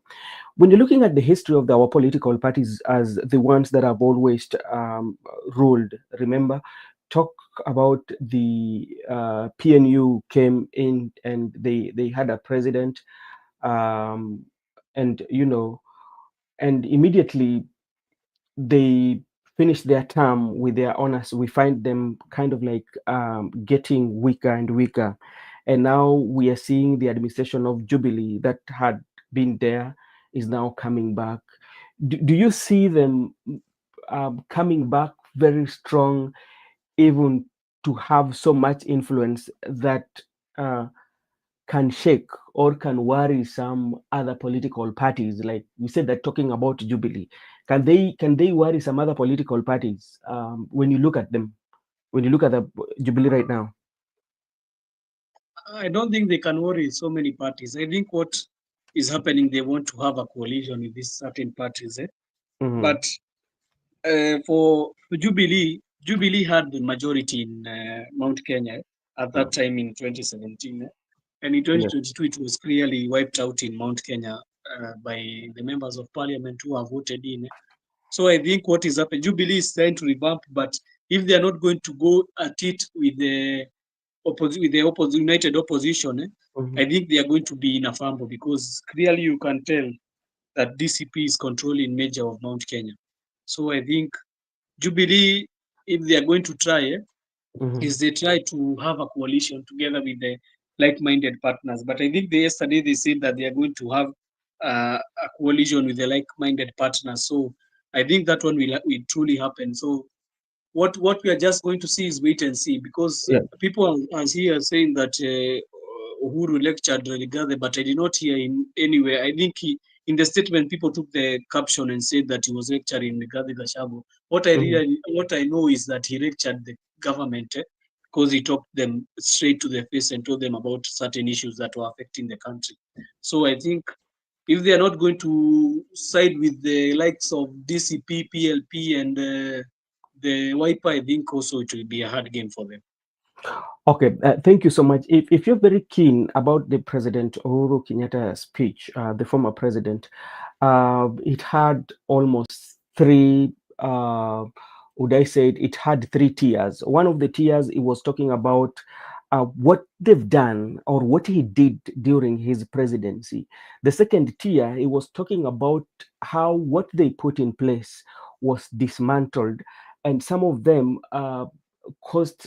is causing Kenyans, like Kenyans are suffering beyond that. And the last tier, he talked about the battle that they had with the Jubilee, you know that. So maybe to begin with, Mzalendo, I just want to give you a summary of what he spoke about, especially on his first, that the first year, he talked about the transformative, the Jubilee Party in its years held more marked with transformative legacy, reminded Kenyans of milestone in. He talks about infrastructure. That is something that he really mentioned. Infrastructure. He talked about health, especially Linda Mama. He talked about affordable healthcare, and alongside other projects that they did.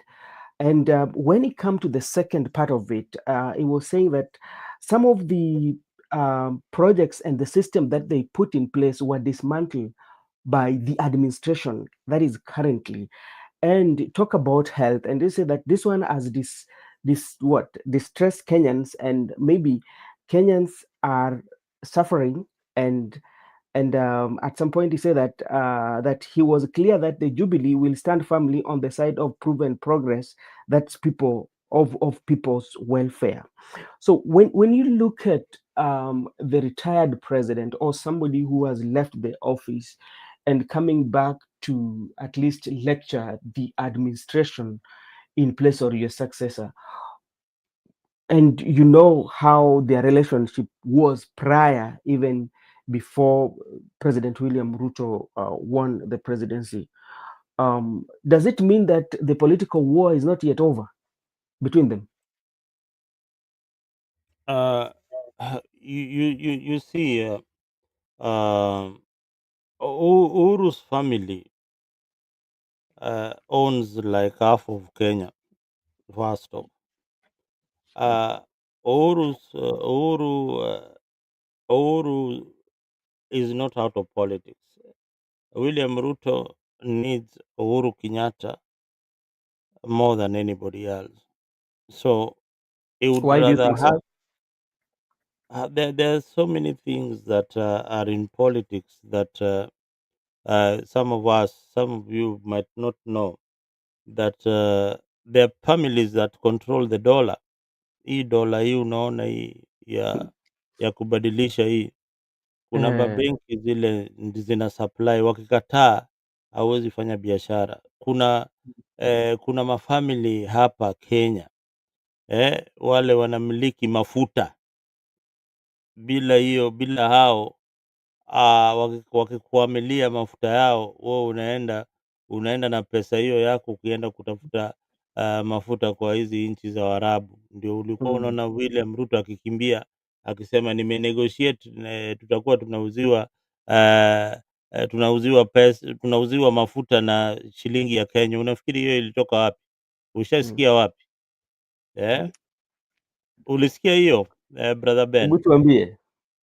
Wakati William Ruto alienda huko Uarabuni akasema ati G2G. G2G. akarudi akasema ati we have agreed with them that they will be selling their petrol products in Kenyan shillings. Did you ever hear something like that? I can remember the G2G agreement. Yes, yes. Do you know why? Mm, Because somebody was holding the dollars. Upewi mpaka ufanye vile tunataka. So mm, once you see Uhuru Kenyatta meeting with the president, hiyo ni biashara boss. It's not for politics. uh, it's not for politics, it's for business. Once you see these big figures kina Raila ati wanaenda kukutana sijui huko Dubai wamekutana. Hiyo sio siasa ati kupanga ati siasa ya Kenya vile tutaendesha. Ni Mm, kupanga vile biashara zetu zitaendelea. mm. Unanielewa? Na kuelewa So kaka. yeah, so hawa watu tupumbaze ya kuwa wanaangalia maslahi yetu sana. Hakuna Mm. maslahi yetu wanaangalia. Aha. Wanaangalia maslahi ya familia yao kwanza. In politics there is a standard rule. Mm. Ukiingia kwa siasa Ben, wakati utaingia kwa siasa siku moja, ole Hatustaki wako. ku Your interest comes first. Mhm. No politician has got the interest of the people first. Interest yako ndio inakuja kwanza. Mm. Yeah, interest yako inakuja kwanza hivi, inaanza na tamaa na tamani. Unaona ile tamani Yes. na katika hiyo tamani unagombea kiti na unaungwa mkono na unafaulu. Kwa hivyo ilikuwa Mm. ni ulijitolea. Mm. Ni mara chache sana unapata ya kuwa wananchi ndio wanakuambia hey, chukua hii kiti Mm. chukua hii kiti. Ni wewe kwanza unaangalia hey, natamani hii kiti na Yeah. unajitolea, unatoa hela zako, unapata kiti. Now Mhm. siasa ya Kenya imefika wakati unaona kama hao viongozi au ma-MP au kwa nini watu wanataka kuingia kwa serikali sana? Kwa nini hata ODM wanataka tu hata kama ni hiyo mkia ya ng'ombe waikule tu? Hmm? Mhm. Kwa sababu serikali inakuja na mafaida mingi. Kuna biashara Mm. mingi ndani ya serikali Mm. kuliko ukiwa kule kwa opposition. Sasa imagine wewe ndio unaendesha serikali. So ukiendesha serikali ndio utaanza kujua William Ruto aliingia na Gachagua waliingia katika serikali wakakuja wakaambiwa boss, hapa kuna watu wale husema haya, na ule mtu husema ndio juzi mliiba kondoo zake. Hmm? Ule mtu anasema ndio mliiba kondoo zake huko na na mlivamia shamba yao. Na hao ndio wenye madola na kuna Mm. wale wanamiliki petroli. So mnaanza kusema nini? Lazima mnegotiate nao na wakikazia wanakazia. Okay. Yeah. Uh, So but forget about now the business that they do. Now come to the what happened today, because sometimes we usually believe that retired president will always sometimes not to engage himself so much in politics, and we are seeing this with the president. Um, we are seeing this with the president. Now, what does that one inform us? you see, wewe umeishi ng'ambo sana, unaona president wakati mwingine anaingia, the cameras turn to the new president, the Yeah. cameras goes off for the former president. But Mhm. but you see, in Africa, all these former leaders, look at Zuma. Zuma is active in politics. Just the other day, he had his own political party. This is Did well. look in Tanzania. Look at Tanzania. Kikwete is called Jesa Kikwete. Is a guy calling the shots there.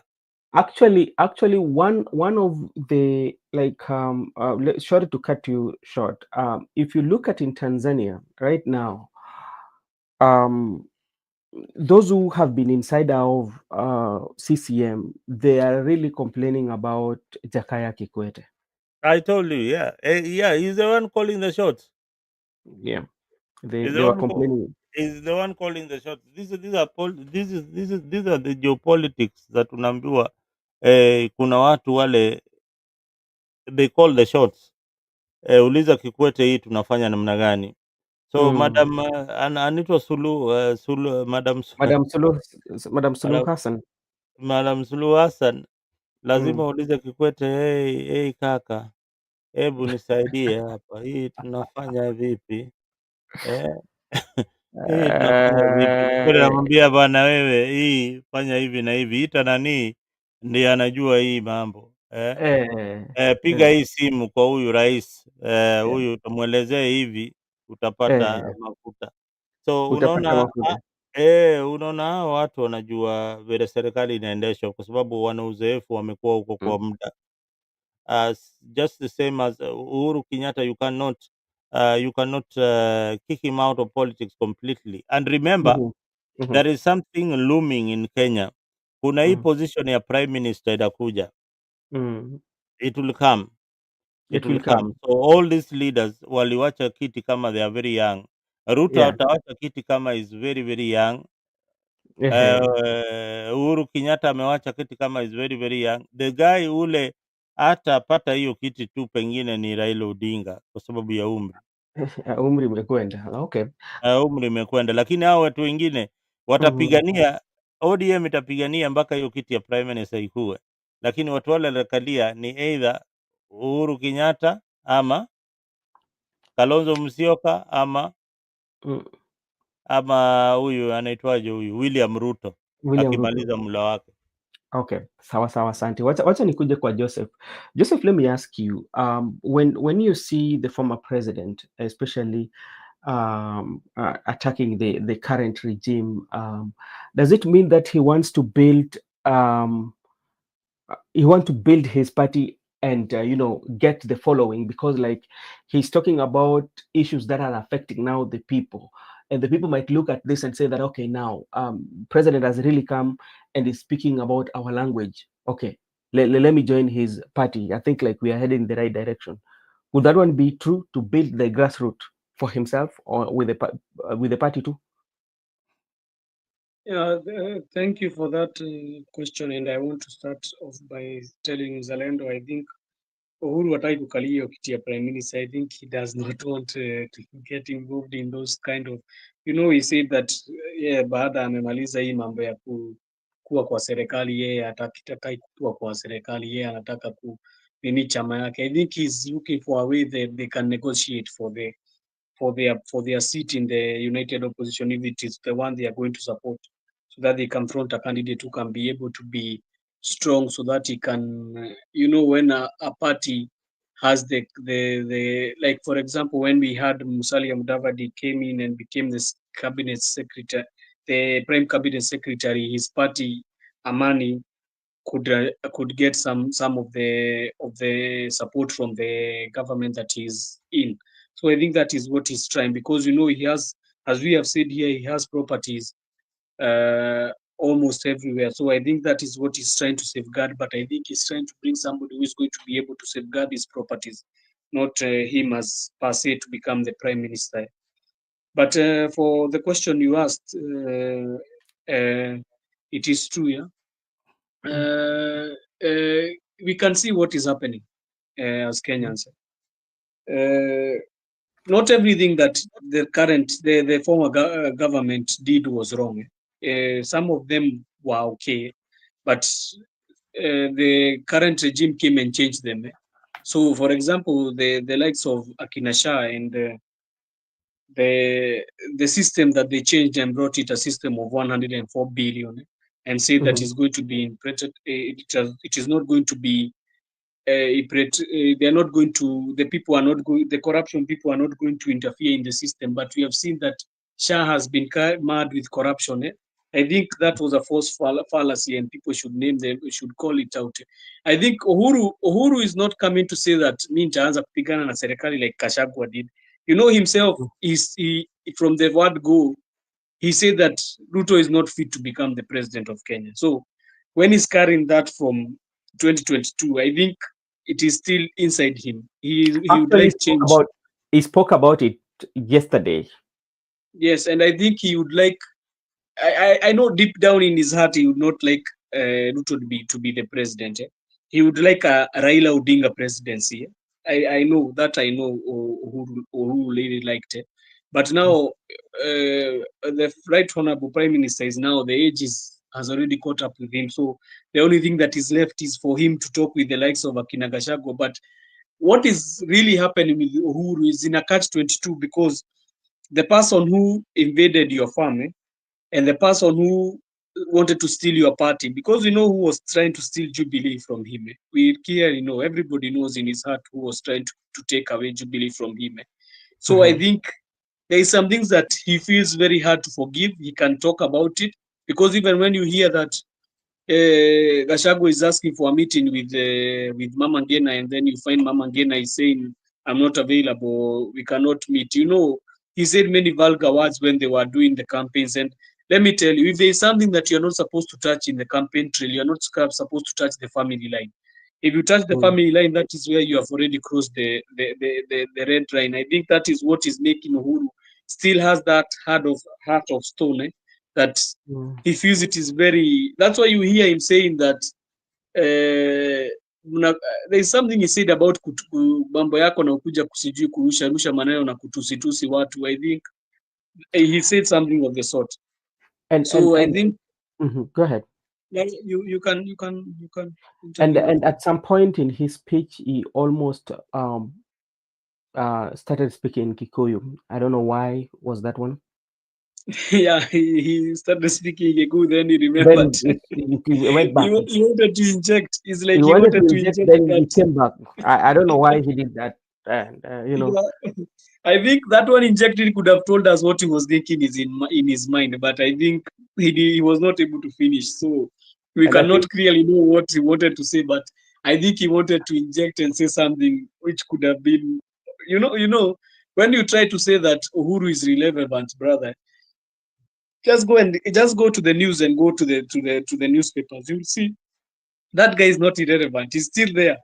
You can see him even making headlines. Like yesterday, I saw in the headlines, so many of them were talking about him. You know, when he speaks, it's like some atmosphere comes into the country. You know, he's a former president. And even when you go to the US, when you see Barack Obama talking, you clearly hear people listening to him, because, you know, they have been in the administration and they have brought the changes they brought, if they brought good changes or bad changes, because not everything was right with Uhuru Kenyatta as we speak. But there's things that he brought that were okay, like the Linda Mama he was talking about. It was okay, it was functioning, it was working. So when they came and removed the Linda Mama and they started another program that they were bringing, you know, now right now mothers are crying because, you know, at that time Linda Mama was helping women too much. You know, my second born has been born out of the Linda Mama. Huh? And it was free. Yeah, my second born has been born out of Linda Mama, and I think Linda Mama is really helped women. So I think also the first lady then, Margaret Kenyatta, was also good in articulating her issues. You know, right now we don't know what the office of the first lady has been doing. We have not seen anything that I can say is tangible to the citizens. Walituletea maombi bana. Wewe unasema nini? That's why I'm saying anything tangible to the citizens to feel. Maombi ni mzuri, lakini unajua maombi huwezi alikuja bana. Only the project I saw she was starting was that one of green gardening. Was it called the garden? Inaitwa kitchen gardening. So I think also Margaret Kenyatta was very articulate with her issues. Leave her out of the administration which was there. Just take her as a person with articulating the issues. People can clearly, I think when you can take the top first ladies, you'll put her at a certain point. Because she clearly changed the topography of women in the society. Because not only Linda Mama, she brought Beyond Zero, which was helping people in the vulnerable communities. She clearly had so many charities. You could see her in many of the charities. I think that drive is what people are still missing as of now. because I don't know if I've not witnessed, but I don't know if a mother can go to give birth right now, how much she will be paid. I don't know. Okay. I would like to know. I'll get that information. I'll relay it here when I get it. But I think you need to pay something if you're going to give birth. So she brought the good changes. Okay, all right. Thank you so much, Mr. Joseph. And maybe Mzalendo, before we wind up, and let me take this opportunity to say hi to Apopsy MOU and greetings. Thank you so much, my brother. And this is what he says. In America, former president campaign for candidates of their choice. That is true. Okay, Mzalendo, what can you say before we No, wind up? no, yeah, just to answer up that gentleman, yes, they campaigned for candidates of their choice because one in America we have got two strong political parties. That's the Democratic Party and the Republican Party. Mhm, But once they are through with the nominations and they get a candidate, that is when you'll see the former presidents coming out to campaign for the candidate that the party has chosen. mhm. Uh, but they don't do it prematurely. And Yeah. once in a while, they can come out and talk about national issues that they feel are pressing. But above all, Obama is not in the news every day. Just even Biden, you don't see them in the news every day talking about their candidate or the party that or trying to tell Democrats to follow a certain candidate. They hardly do that unless it is election time when they are ready to face the Republicans, or Republicans vice versa. They also do the same. So anyway, I think it has been a good engagement, Mhm. and I am happy and glad that you invited me for this particular show. If you didn't know my name is once again Mzalendo. We run Afrique 24. They're on YouTube. If you have time, go there and find out some of the contents that we post on our channel. Otherwise, stay engaged, stay informed, and above all, be careful and make the right decision when it comes to choosing your leader. Thank you. Okay, Mzalendo, sorry, before you leave, this is something I want to know your opinion because it's something that I've been thinking, and it has given me it's kind of like worrying to me, especially when you look at the institution of the presidency, Mm, and especially the president in person who will be sitting in that office. mm, Based on the political terrain that we have, whereby we tend to agree that there's no single party that can win election. So, which mm, means it has to come through coalitions. Like what we are now seeing, we are seeing the united oppositions are trying to come together and front one candidate that is going to face off with President William Ruto. On the other side, we are also seeing ODM and the UDA, the Kenya Kwanza, the party that are with Kenya Kwanza. They are trying to come up with a coalition to confront. Uh, Patrick Njoki, hata sielewi hiyo umesema nini. Okay, now my worry is with the impeachment of Rigathi Gachagua and how fragile our coalitions are. I tend not to have faith, or I tend to fear that the president who will be sitting in the presidency institution must be very careful. He will be sitting on a borrowed time. mm. You mean with so With the suppose fact, mm, let's with say that?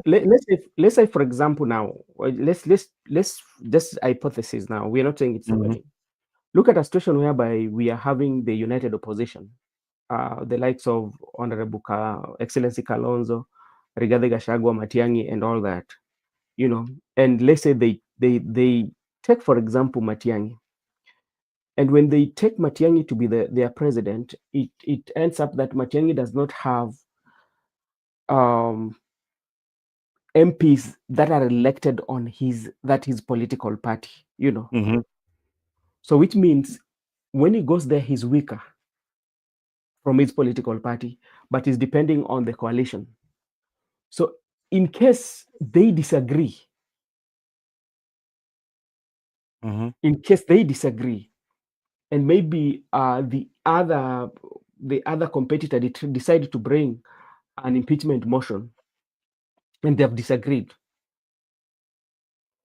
It's very rare for a candidate to win the popular vote without winning the 25% majority. That is the 50 plus 1 votes that are valid.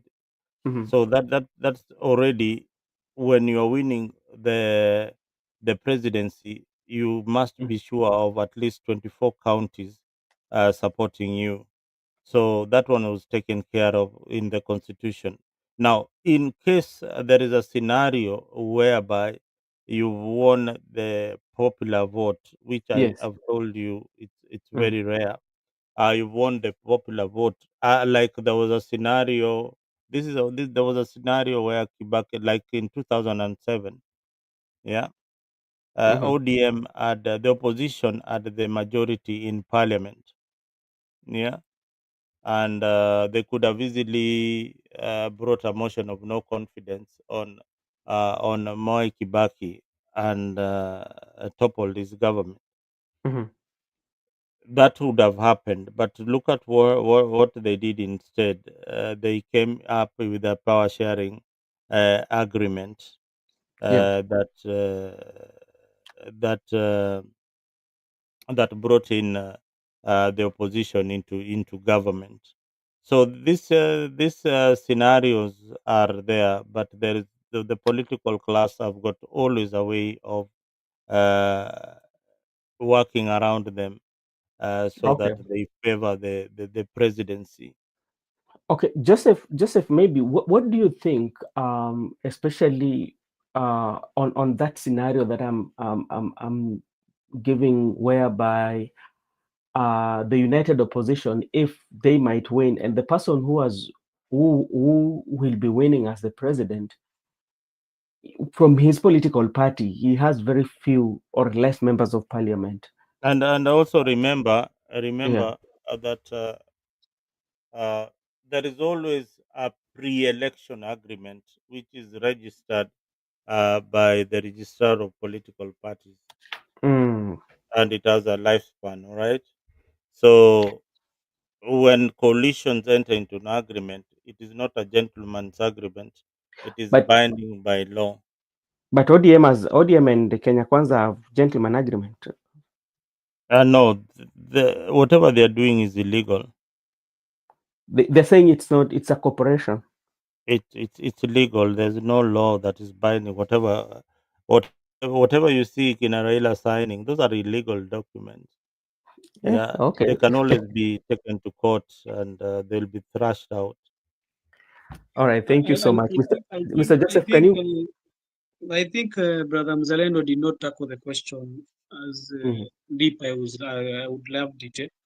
The Mhm. question you really ask is, let's say, for example, a Matiang'i candidacy, and then he's being supported by the united opposition.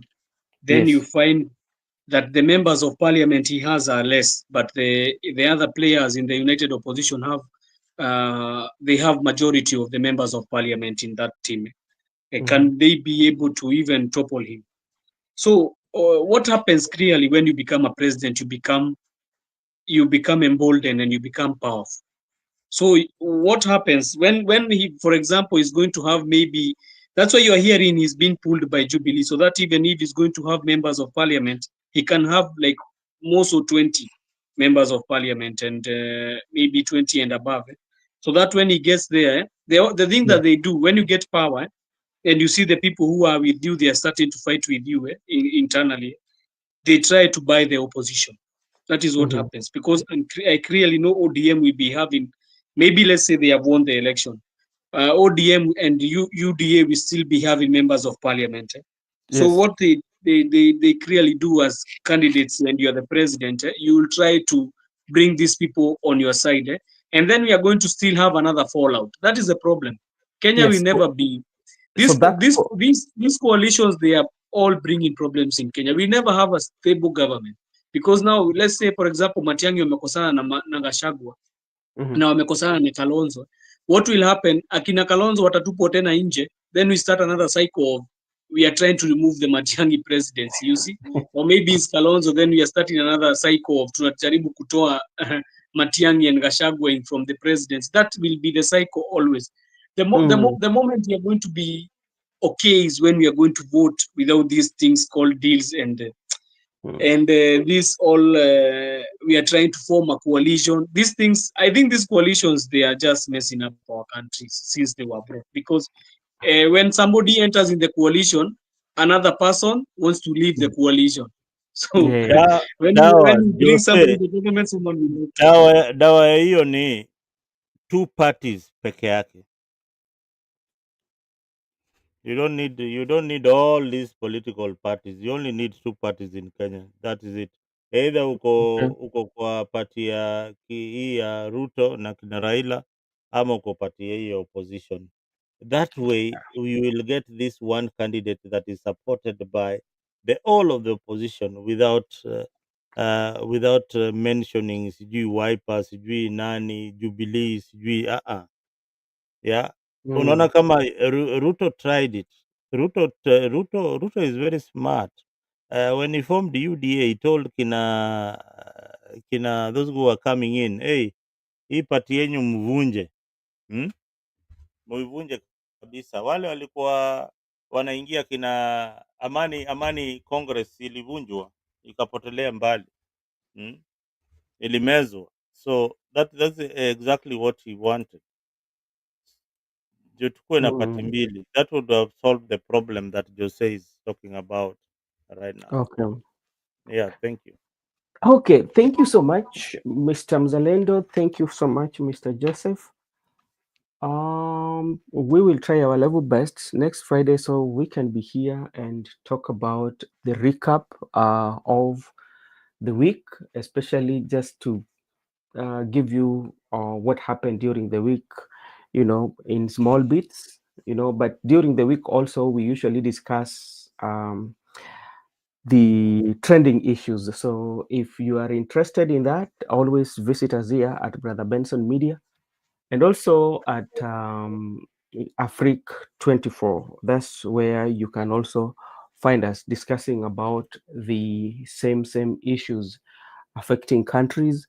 No, affecting our country. Look at myself, affecting country. And Museveni is running again. He was declared by the electoral body in Uganda, and he's saying he's running for the last time. Bobby Wine too was declared by the body to run. So it's something that we are going to monitor. The election is coming in February, if I'm not wrong, right, Mr. Mzalendo? Yeah, the election is coming in February, and we are also going to monitor the Tanzania. But Tanzania is gone because the opposition leader is not running for any political. Is not running. They don't like the race because he's still having treason case that is fighting in the courts. So to be sincere, Madam Suluhu Hassan is going to be the president of the United Tanzania, and so we are still also following up on how the case for Tindilisu is doing, and hopefully we will wait for the verdict, but it's not coming anytime soon, Mr. My brother. Anything that you can add on what we've said, Mr. Bazalendo? I mean, just remember that Martha Karua is also declared that is running for the presidency. Yeah. Yeah, sorry, we did not discuss about his. He also, but anyway, I don't want you to open another no, discussion. no, I'm not, I'm not, Let's I'm end not, it. Let's end it there. I'm not opening any Pandora books of Martha Karua of running for presidency or what, but like I think like the opposition, they're just trying to keep us busy. The only thing that they should do, and this is a free advice. I know they cannot listen to my advice. If they are very, very, very, very serious that in 2027 they want to take President William Ruto home, one of the things that they should do, they should not think of parting ways. That is Those guys one. are crazy. Hapana. I don't know how they will be glued together. And unajua President Ruto atakuwa tu amekaa tu mahali anawaangalia venye Anawasoma alafu wanakuja na wakanyaga ile wanakanyaga kama tingatinga. saa hizi bado hako tu anawaangalia tu, nasema tu watu wanacheza.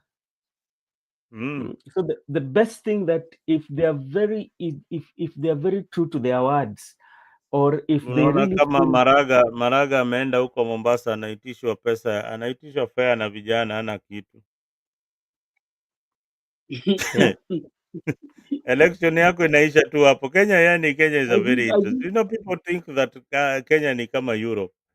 Bana watu, there are people who will understand, who will vote for Maraga because of policy. But siasa yetu imeharibika mbaya. People like Maraga don't I think understand that hii siasa bwana.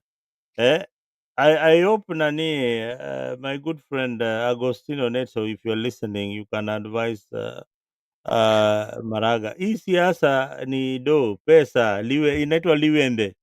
Usipokuwa na pesa achana nayo. Siasa Kenya usipokuwa na pesa achana Maraga is nayo. going to run on Agostino Neto's party. No, I think so because I see them doing a lot of activities together. You I'm know, just speculating anyway. what I wanted to say, Brother Benson, is mhm. for them sticking together, I think they need a person who can be able to arrange this agreement for them. So I think the only and you know the person who can be able to arrange this agreement for them is only one in their side. But Joseph, you know, when you talk up, we have very, very brilliant lawyers in the country who can draft that agreement coalition pack. But not about, Brother Benson, you know, it's not about lawyers to draft. It's about the meeting to be held. Who is going to be able to bring them together so that they can have this meeting and talk about a candidacy? You know, you need somebody who is going to mediate this. And I think the person who is going to be able to mediate this is the spokesperson they had. Who is his name? No, I think the only person who can be able to mediate this is Uhuru Kenyatta for their side. That is what I'm thinking. Because Uhuru Kenyatta can be able to bring Matiang'i on board. He can be able to bring Kalonzo on board. The person I see they have a difficulty with is Matiang'i, is Kashagwa. But Martha Karua will truly come on board when Uhuru will call them. And the likes of Natembea. You know, these are people who have worked with Uhuru hand in hand. Yeah. Hebu niwaulizeni tu sincerely. And mkuwe honest, Uhuru Kenyatta unaona ni kama ana ushawishi Kenya sana kisiasa sai? Si mambo na ushawishi mzalendo, si mambo na ushawishi, ni mambo na kutengeneza. Do people take him seriously? No, people do. But, you know, to me, this is what I think about Uhuru Muigai Kenyatta. You know, there's something that President Uhuru Kenyatta has that some of the leaders do not have. There's that connectivity. You know, how he connects with the people on the ground, like that simplicity. You know, you feel his presence, you know, when he speaks. You'd love to listen to him more. So by that... You know, it's very funny when Mzalendo says if Uhuru has popularity, you will clearly see when he goes to a place and you hear the people I want to be around him and mingle with him. Be around him, you know. No, so people just, I mean, for a former leader, that's normal. No, I don't feel the person who is making Uhuru popular is the president. Because when he's bringing these things that he has brought and the other government was having another thing, then you come and try to change, then it's not working. You are trying to give credit to the past regime, and the past regime, the president was Uhuru. So I think that is what. But as Brother Benson has said, that connect, not even the connectivity as alone. He has that gentleman figure Social, who can you know, that be able to talk with these guys and they listen to him. you know how he interacts. You know, there's a way in which you interact even during his presidency. You know, he's we call the Uhuru is a cool kid. Oh, how do we call it? He was a cool kid, you know. Yeah, It's it he can be able to bring a